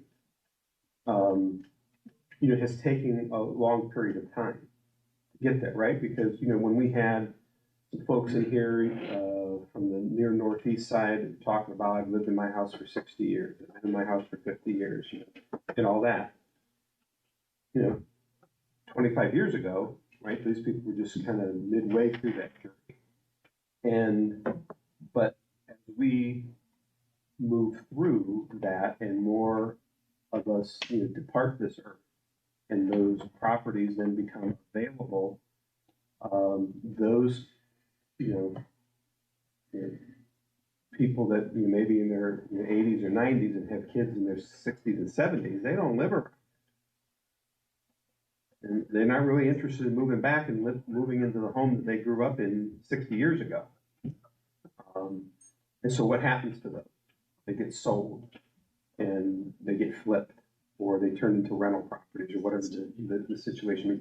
My point is that the pace isn't the same to go from 40 to 50 as it was from 0 to 40. We're in the quickening part. You know, we'll go faster from 40 to 50 to 60 than it took us to go from 0 to 40 because the people who are there are passing on now. And so it's going to expand and accelerate that process. And then as the people who are left here have bad experiences because the rental properties are all around them and they're not being properly taken care of, that encourages them then too to say, you know, I can't take it anymore. And they put their house up for sale. And the next thing you know, you're in some really high percentages and it's almost impossible to get it back.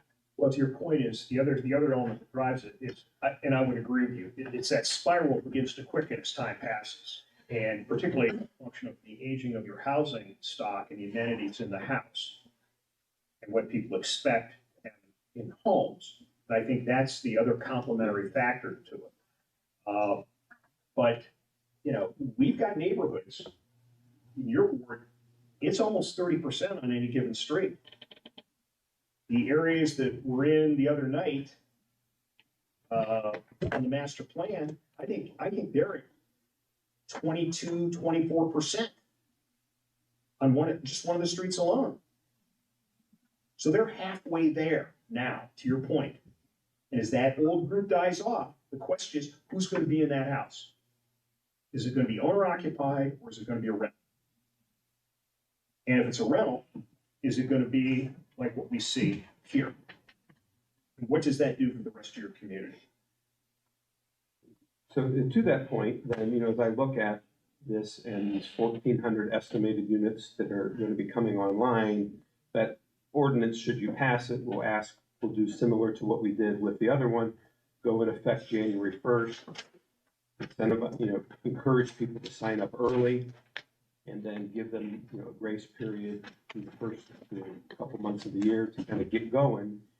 But I am going to be putting into the budget to allocate for an additional employee through Safe Bill to be able to handle these rental inspections on those units. Because at the same time that that's happening, we're going to have individuals that have had a 6-month license, a 12-month license, that are going to be coming up for renewal and reinspection, and we can't get in the point where we are delaying services for what people are expecting us to deliver. I think with these 1,400, I think it's gonna be bad. The new 1,400 is gonna be worse than what we see. Unfortunately. At least in my world. I would agree with you in your report.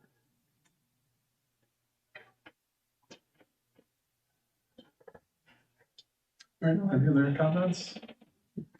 Thank you, Patrick. Yeah, thank you. Great job. Okay, moving on to recognition of the public. At this time, members of the public wishing to address council may do so. Each speaker will be given 5 minutes. Comments shall be limited to legislative items appearing on tonight's agenda only. The rules for speaking and the speaker's time will appear on both screens. This will serve as the only warning for everyone in attendance. Any violation will result in ejection from the premises. Anyone wishing to address council, please approach the podium.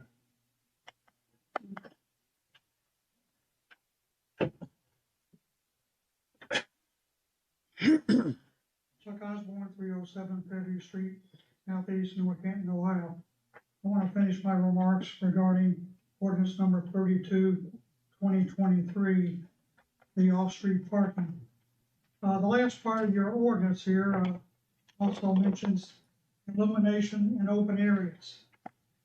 Do we really need to have lighting in these empty parking lots all night long? Why don't we restrict 9 o'clock, 10 o'clock, whatever time the parking lot is no longer utilized? As Mr. Revolt acknowledged to me here about a year and a half ago, and others here on council, we have lighting problems throughout this city. I think Mr. Revolt drove through my neighborhood a year or so ago. He didn't come in like I had asked, and that was his observation. You have a lot of light issues in your area. And given that we're cutting down trees left and right, there's nothing to shield homeowners from all this obtrusive lighting.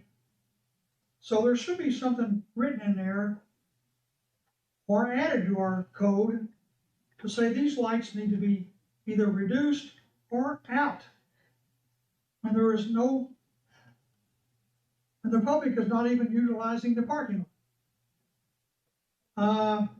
Regarding Mr. Revolt's derogatory statements about this article that I handed out from CNN, it's just simply a collection of cities that have been reported who have been adversely impacted by drive-thrus.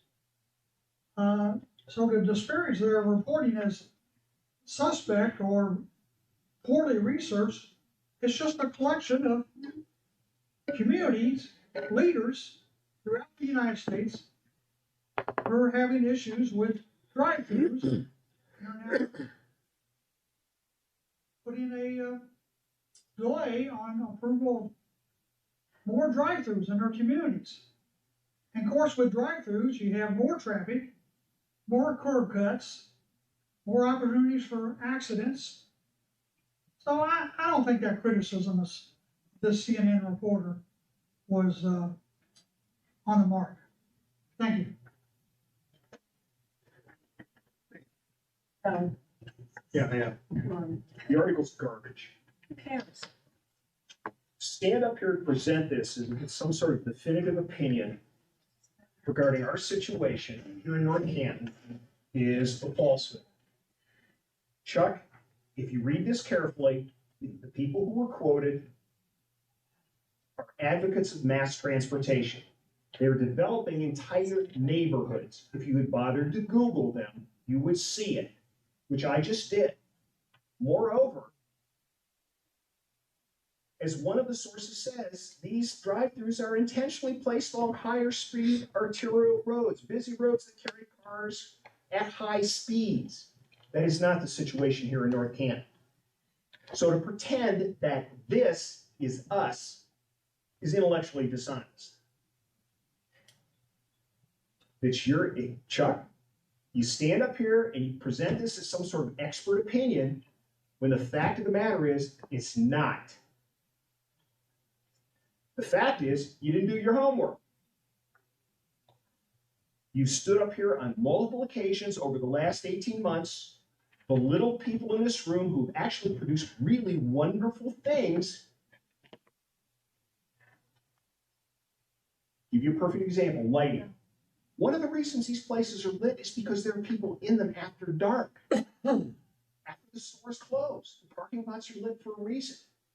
They have maintenance, snow removal. Why wouldn't we want safety for the people who are working after hours? incomplete, unthoughtful. Thank you. Anyone else wishing to address council? Got a question, so. Oh, please approach it.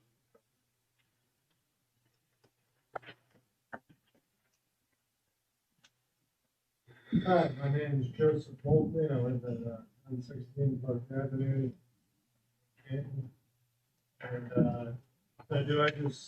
tonight I'm only allowed to speak about like the thing Carol brought up about businesses not being required to use all this parking space. That's kind of, not making the city any money, extra revenue wise. Just that and whatever's on this page. Yeah, anything on the agenda. Alright, I just wanna say, I think it's a good idea, what Mr. Revolt brought up, I think these, spaces in, the Acme parking lot, you can put a little quote unquote safe spot, skate spot there if, city doesn't plan on repurposing Dogwood for a new,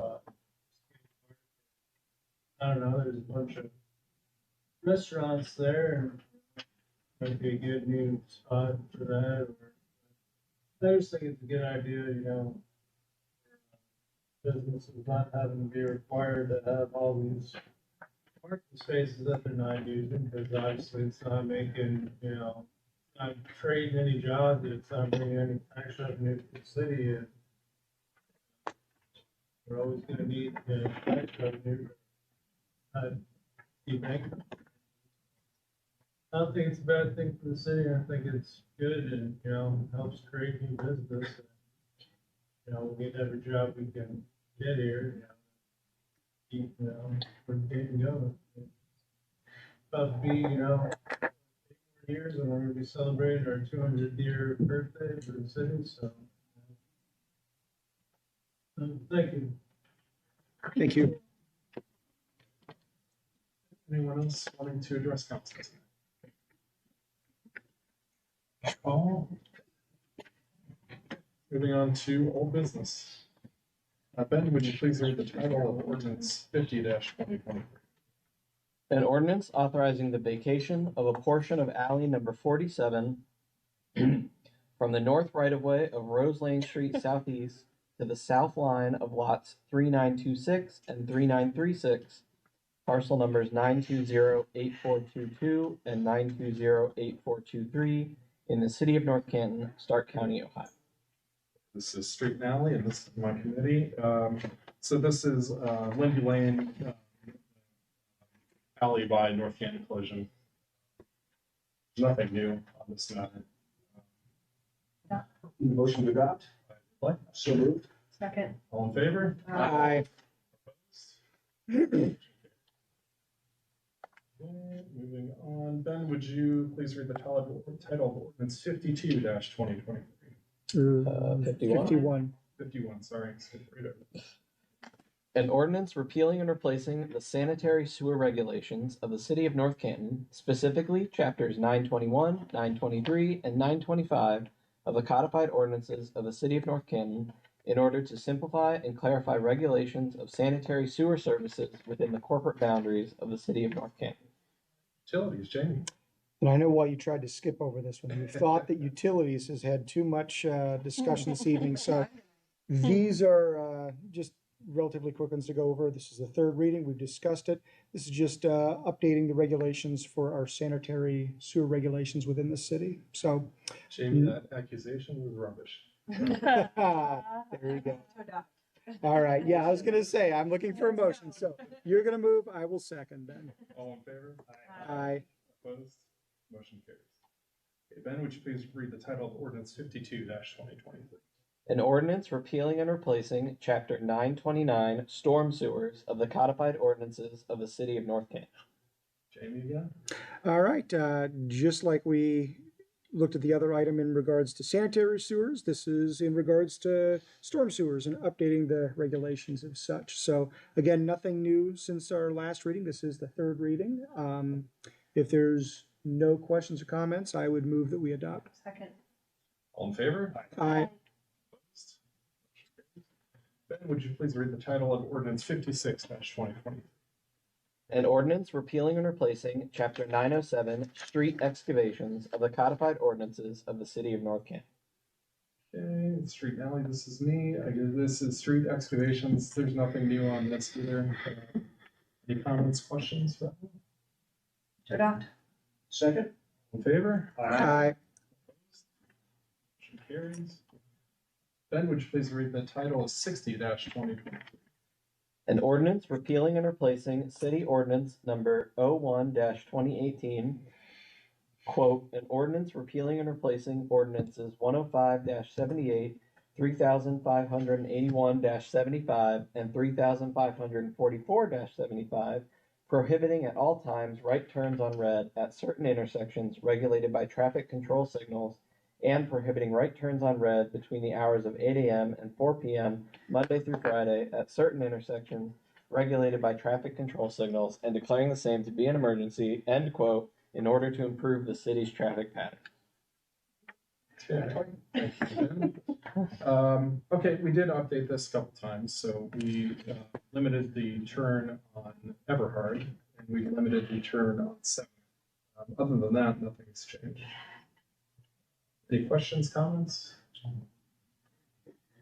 Motion to adopt? Second. In favor? Aye. Opposed? Motion carries. Moving on to new business. Ben, would you please read the title of ordinance 30-2020?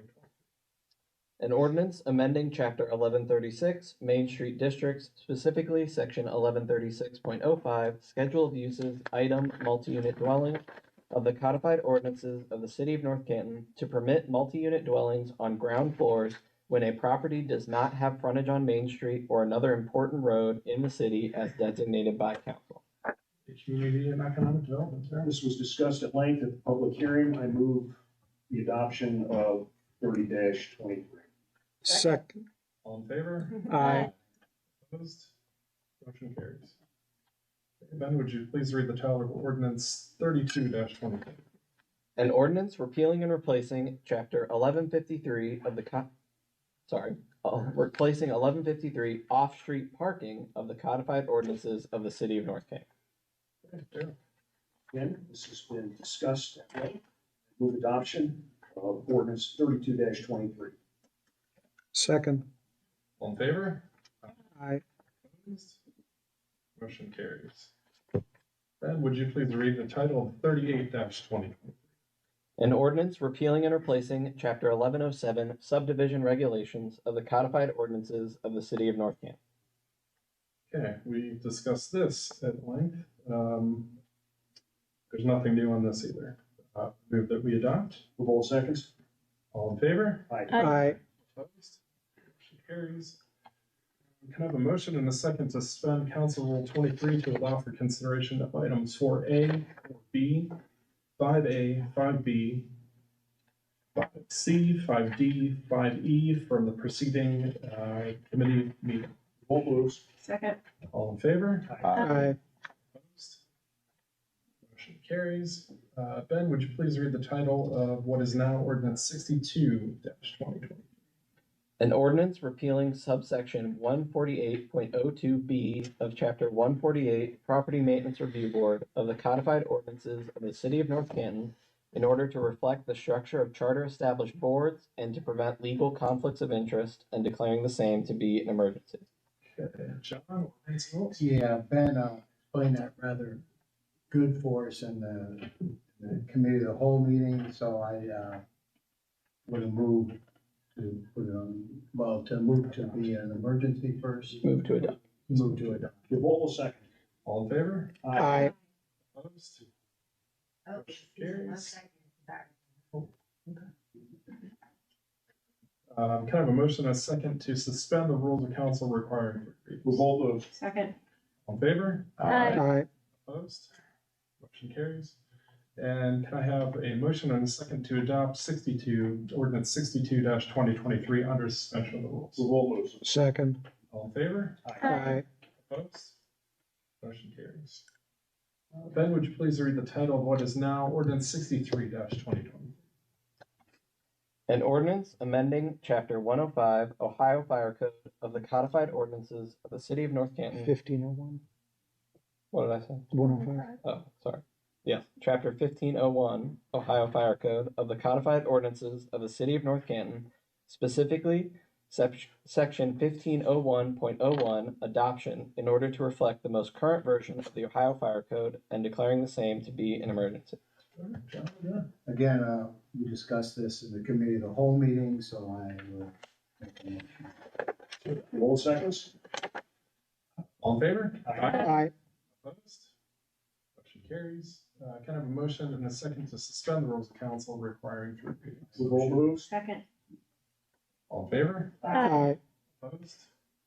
Motion carries. And can I have a motion and a second to adopt ordinance 63-2023 under suspension of the rules? Revolt moves. Second. All in favor? Aye. Opposed? Motion carries. Ben, would you please read the title of what is now ordinance 64-2023? An ordinance authorizing the mayor of the City of North Canton to prepare and submit an application to the Ohio Public Works Commission for a grant for the Woodrow/Lois Waterline Replacement Project, and, if awarded, authorizing the mayor, upon Board of Control approval, to enter into an agreement for the receipt of said grant and declaring the same to be an emergency. Jamie? All right, we discussed this in the committee meeting. Nothing new to add, obviously, so with that said, I would move that we adopt. Revolt seconds. All in favor? Aye. Opposed? Motion carries. And can I have a motion and a second to suspend the rules of council requiring 3 readings? Second. In favor? Aye. Opposed? Motion carries. And can I have a motion and a second to adopt ordinance 64-2023 under suspension of the rules? Revolt moves. Second. All in favor? Aye. Opposed? And Ben, would you please read the title of what is now ordinance? We're on 66. I think. We're on 65. No, This 65. is 65. The Arrowhead Water Well. Okay. An ordinance authorizing the mayor of the City of North Canton to prepare and submit an application to the Ohio Public Works Commission for a grant for the Arrowhead Water Well project, and, if awarded, authorizing the mayor, upon Board of Control approval, to enter into an agreement for the receipt of said grant and declaring the same to be an emergency. Jamie? All right, just like the other one, nothing new to add. We discussed this in committee. So I would move that we adopt. Revolt seconds. All in favor? Aye. Opposed? Motion carries. Can I have a motion and a second to suspend the rules of council requiring 3 readings? Moved. Second. All in favor? Aye. Opposed? Motion carries. And can I have a motion and a second to adopt ordinance 65-2023 under suspension of the rules? So, second. All in favor? Aye. Opposed? Carries. Moving on, Ben, would you please read the title of what is now ordinance 66-2023? An ordinance authorizing the mayor of the City of North Canton to enter into an agreement with the Stark County Commissioners for the replacement of city water lines as part of the county's Eberhard/Dressler Road intersection project and declaring the same to be an emergency. Jamie again. All right, just like the others, nothing has changed since the committee meeting, so I would move that we adopt ordinance 66-2023. Revolt seconds. All in favor? Aye. Opposed? Motion carries. And can I have a motion and a second to suspend the rules of council requiring 3 readings? Revolt moves. Second. All in favor? Aye. Opposed? Motion carries. And can I have a motion and a second to adopt ordinance 66-2023 under suspension of the rules? Revolt moves. Second. All in favor? Aye. Opposed? Motion carries. Ben, would you please read the title of what is now ordinance 67-2023? An ordinance authorizing the mayor of the City of North Canton to enter into an agreement with the Stark County Commissioners for the use of Community Development Block Grant funds on the Peachtree Neighborhood Waterline Replacement Project and declaring the same to be an emergency. Jamie? At the risk of sounding like a broken record, nothing has changed since we've discussed this a few moments ago, so unless anybody else has anything else to say, I move that we adopt ordinance 67-2023. All in favor? Aye. Opposed? Motion carries. Can I have a motion and a second to suspend the rules of council requiring 3 readings? Opposed? I'll second. All in favor? Aye. Opposed? Motion carries. And can I have a motion and a second to adopt ordinance 67-2023 under suspension of rules? Second. Favor? Aye. Opposed? Motion carries. Ben, would you please read the title of what is now ordinance 68-2023? An ordinance authorizing the mayor, upon Board of Control approval, to enter into a contract for the cleaning of the sludge lagoons at the North Canton Drinking Water Treatment Plant and declaring the same to be an emergency. Jamie, stop that sludge. All right, and this is the last one of the utilities ordinances here this evening. Nothing new has changed since our discussion earlier, so I move that we adopt. All seconds. All in favor? Aye. Opposed? Motion carries. Can I have a motion and a second to adopt the rules of council requiring 3 readings? I believe you mean suspend the rules. Suspend the rules. Sorry. Yeah. Can I, yes. Suspend. Second. A second. All in favor? Aye. Opposed? Motion carries. And can I have a motion and a second to adopt ordinance 68-2023 under suspension of rules? Second. All in favor? Aye. Aye. Opposed? Motion carries. Okay, moving on to department reports. Let's start with Patrick, Director of Administration. Okay, I will just remind you that pursuant to city charter, the mayor may call a meeting of the city council on providing proper notice. I know that we will be going on break on July 10th, but should there be something that were to develop over that break that required the council's immediate attention, the mayor does have the right to call before a council meeting. I want to just let you know as a follow-up to something that we haven't talked about for a little bit, the pool. And that the city has engaged a consultant whose expertise is swimming pools, municipalities and other or large outdoor pools. And we invited them in to address the issues of the dogwood pool liner itself and give us a recommendation.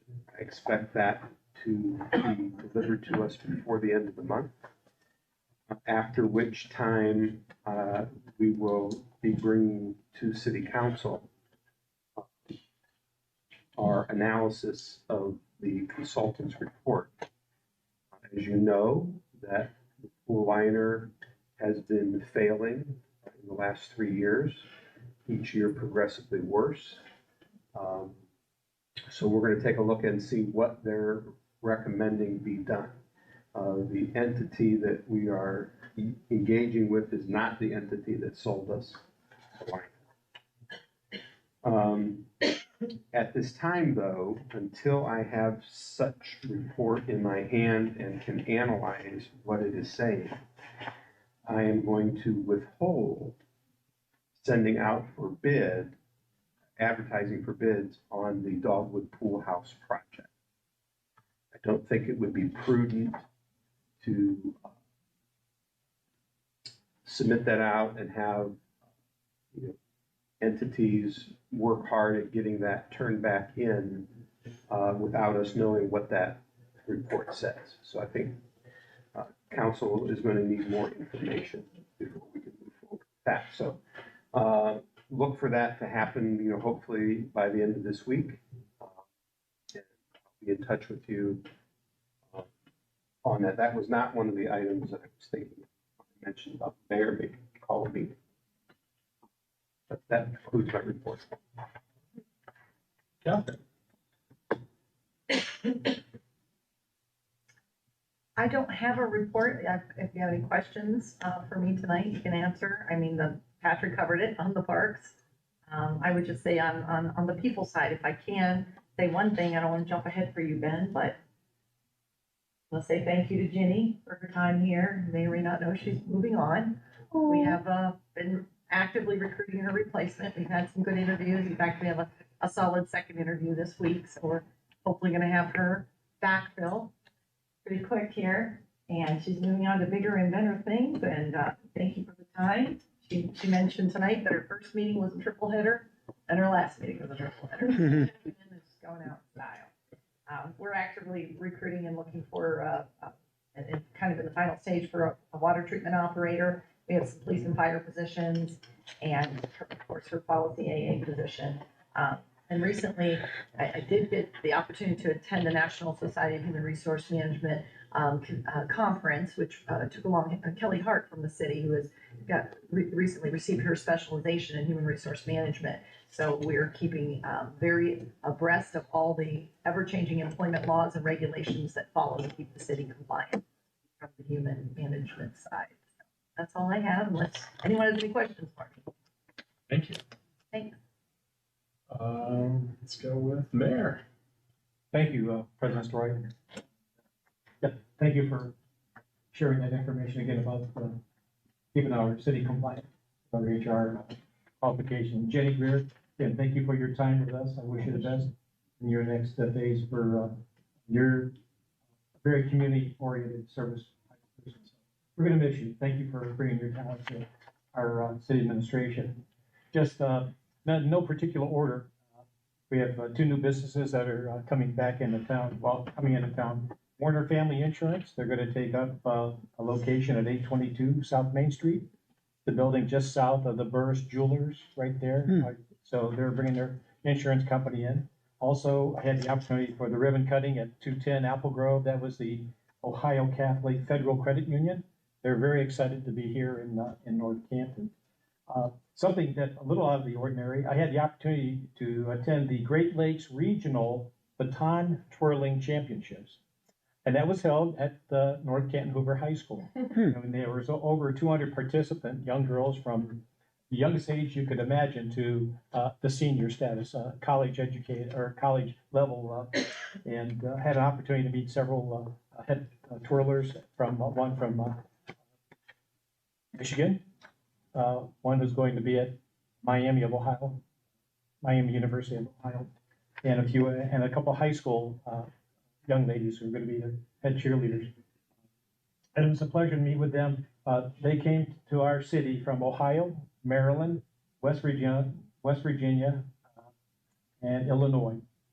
And so we had quite and they were here for 2 days, staying in the hotels near us. And the one favorite comment I received was when we told them about paths, they made sure they hit paths on the way home. I got an email from a mother saying that the banana cream ice cream was the best. So there you go. Shopping in our city from out of state. You know, much has been discussed tonight. I want to thank council for approving on emergency the amendments that came before you so that we can go forward and start securing some grants for our major projects that we have coming up. I want to thank you very much for pursuing that. And Patrick, again, and thank you for the presentation and the overview of the digitization of our city services. And most of all, I want to thank our team that we've assembled here, not only in the city administration, but our city department heads, because our team knows how to change and adapt based on our situation. And change is always going to be current. And I know we've been going for about the last 2.5 years through some changes for the city, but it's all with a goal in mind to make our city better and sustainable now and for the future. And part of that goes right along with, as mentioned before, the second century that we're experiencing with our 2023 master plan that we're looking at not only at 5, 10, but even could be 20 years from now, based on what was assembled here and we approved not too long ago. And with that, it goes to, I look at our team that has been assembled here, folks, their energy is not fighting the old, okay? We've learned from the past, we recognize the history that has been North Canton. But our energy, I think, is not fighting the old, but on building the new. And that's what our team is working on right now, adapting to changes, how to make our community stronger and have and strengthening the North Canton identity. I think that was presented in the program that Patrick presented today. How do we strengthen that identity? So my comments on that, again, is I'm very thankful to be a part of this team that we've assembled and bringing the talents that we have, old and new, and the experiences and knowledge that we have. So it's all about continuous improvement, and that's what I think we're doing here as we conduct business on Monday nights. So thank you very much. My compliments to our team that has been working very hard on improving our city in a number of ways that I think that maybe we didn't imagine could happen. So thank you very much for that. Banana cream is my second favorite. You know what I'm talking about. It is good. Ben? So first, I spent most of this morning and a good deal this afternoon on civil service promotional exams for the fire department. Thankfully, they were all completed successfully, and pending any challenges, everybody passed. So have some candidates for promotion should we need them. And then second, yes, of course, Catherine did steal my thunder, but it is Ginny's last meeting here with us, and we are sorry to see Ginny go, but wish her the best of luck down in Florida, where if it snows at all, they completely stop.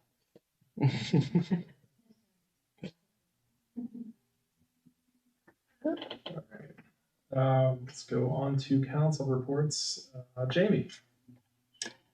All right. I guess first and foremost, I would like to wish Ginny much success. I've been sitting here trying to think for the past couple minutes how I could work in a LeBron James joke about you taking your talents to South Beach, but I don't even know that you're moving to South Beach, but you're going to Florida nonetheless. I wish you, all the success, and thank you for your time here in North Canton. Patrick, thank you for your presentation. I certainly embrace technology myself, an Apple Watch and multiple phones, but there are times where I don't embrace technology, and I guess I hearken back to the Joe Walsh song "Analog Man."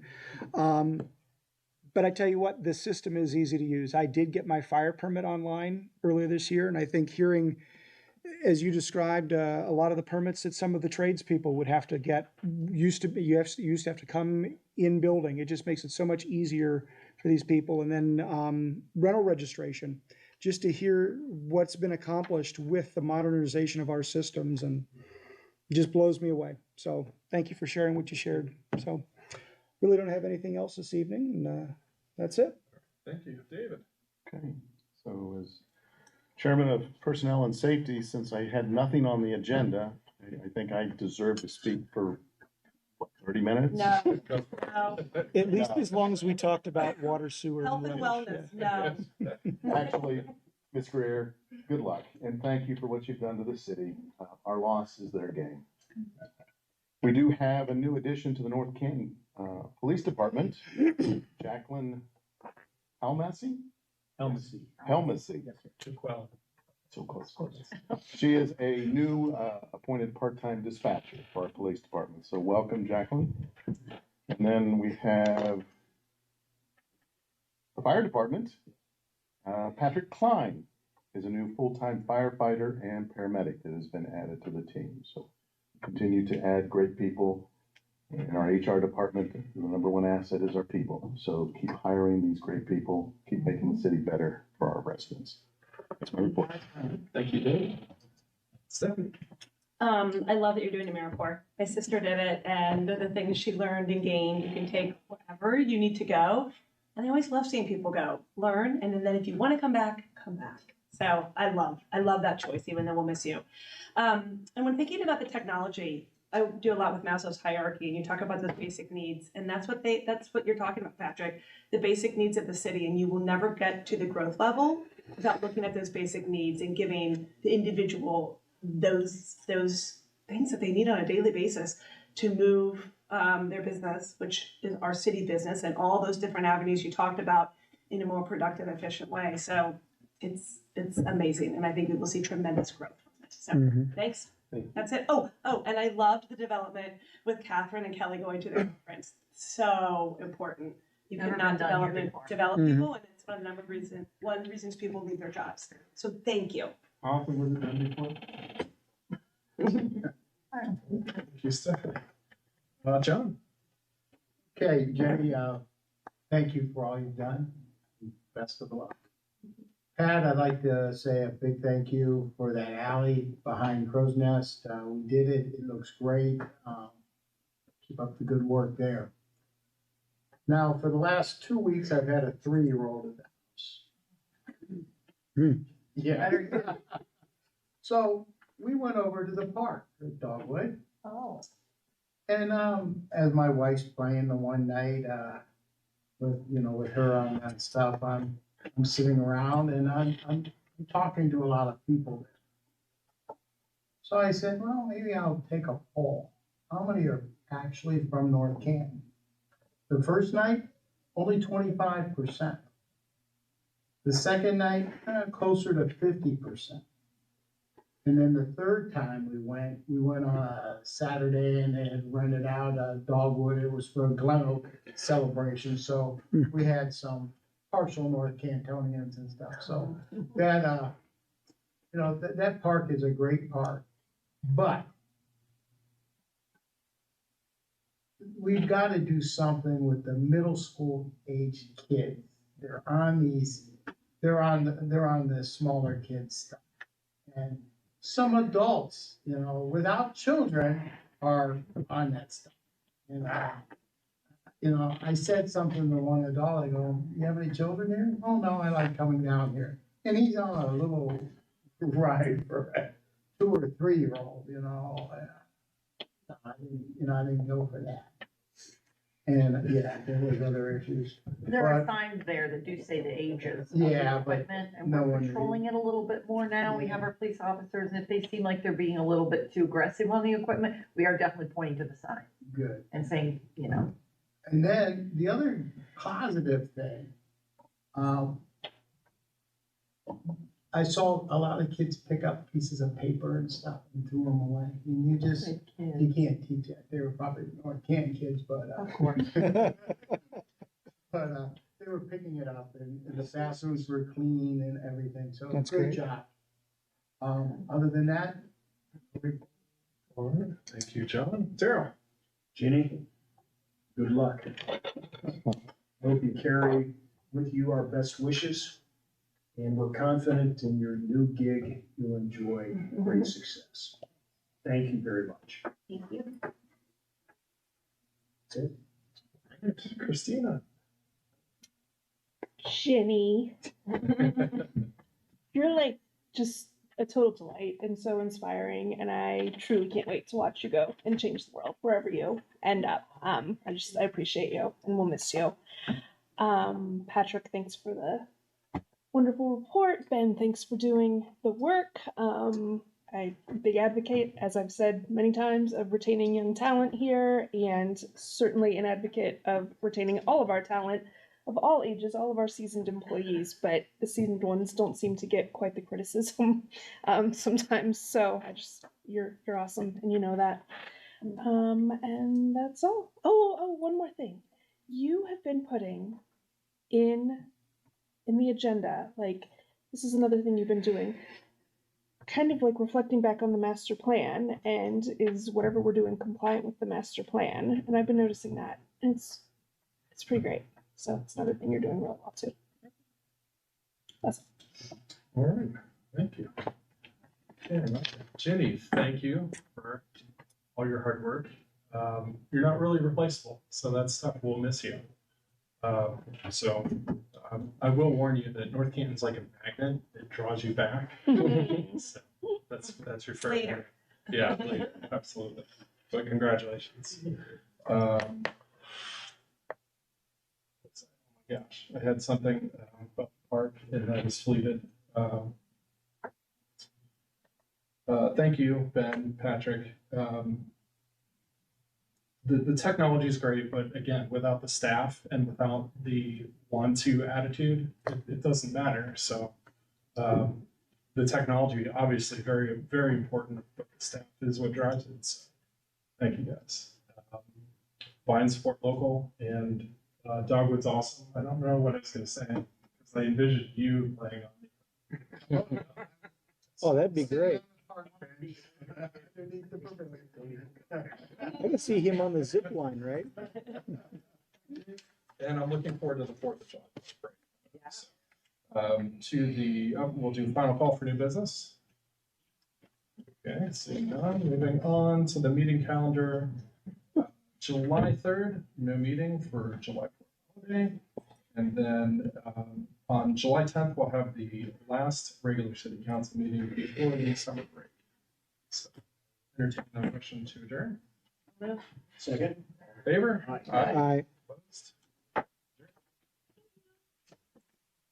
All right.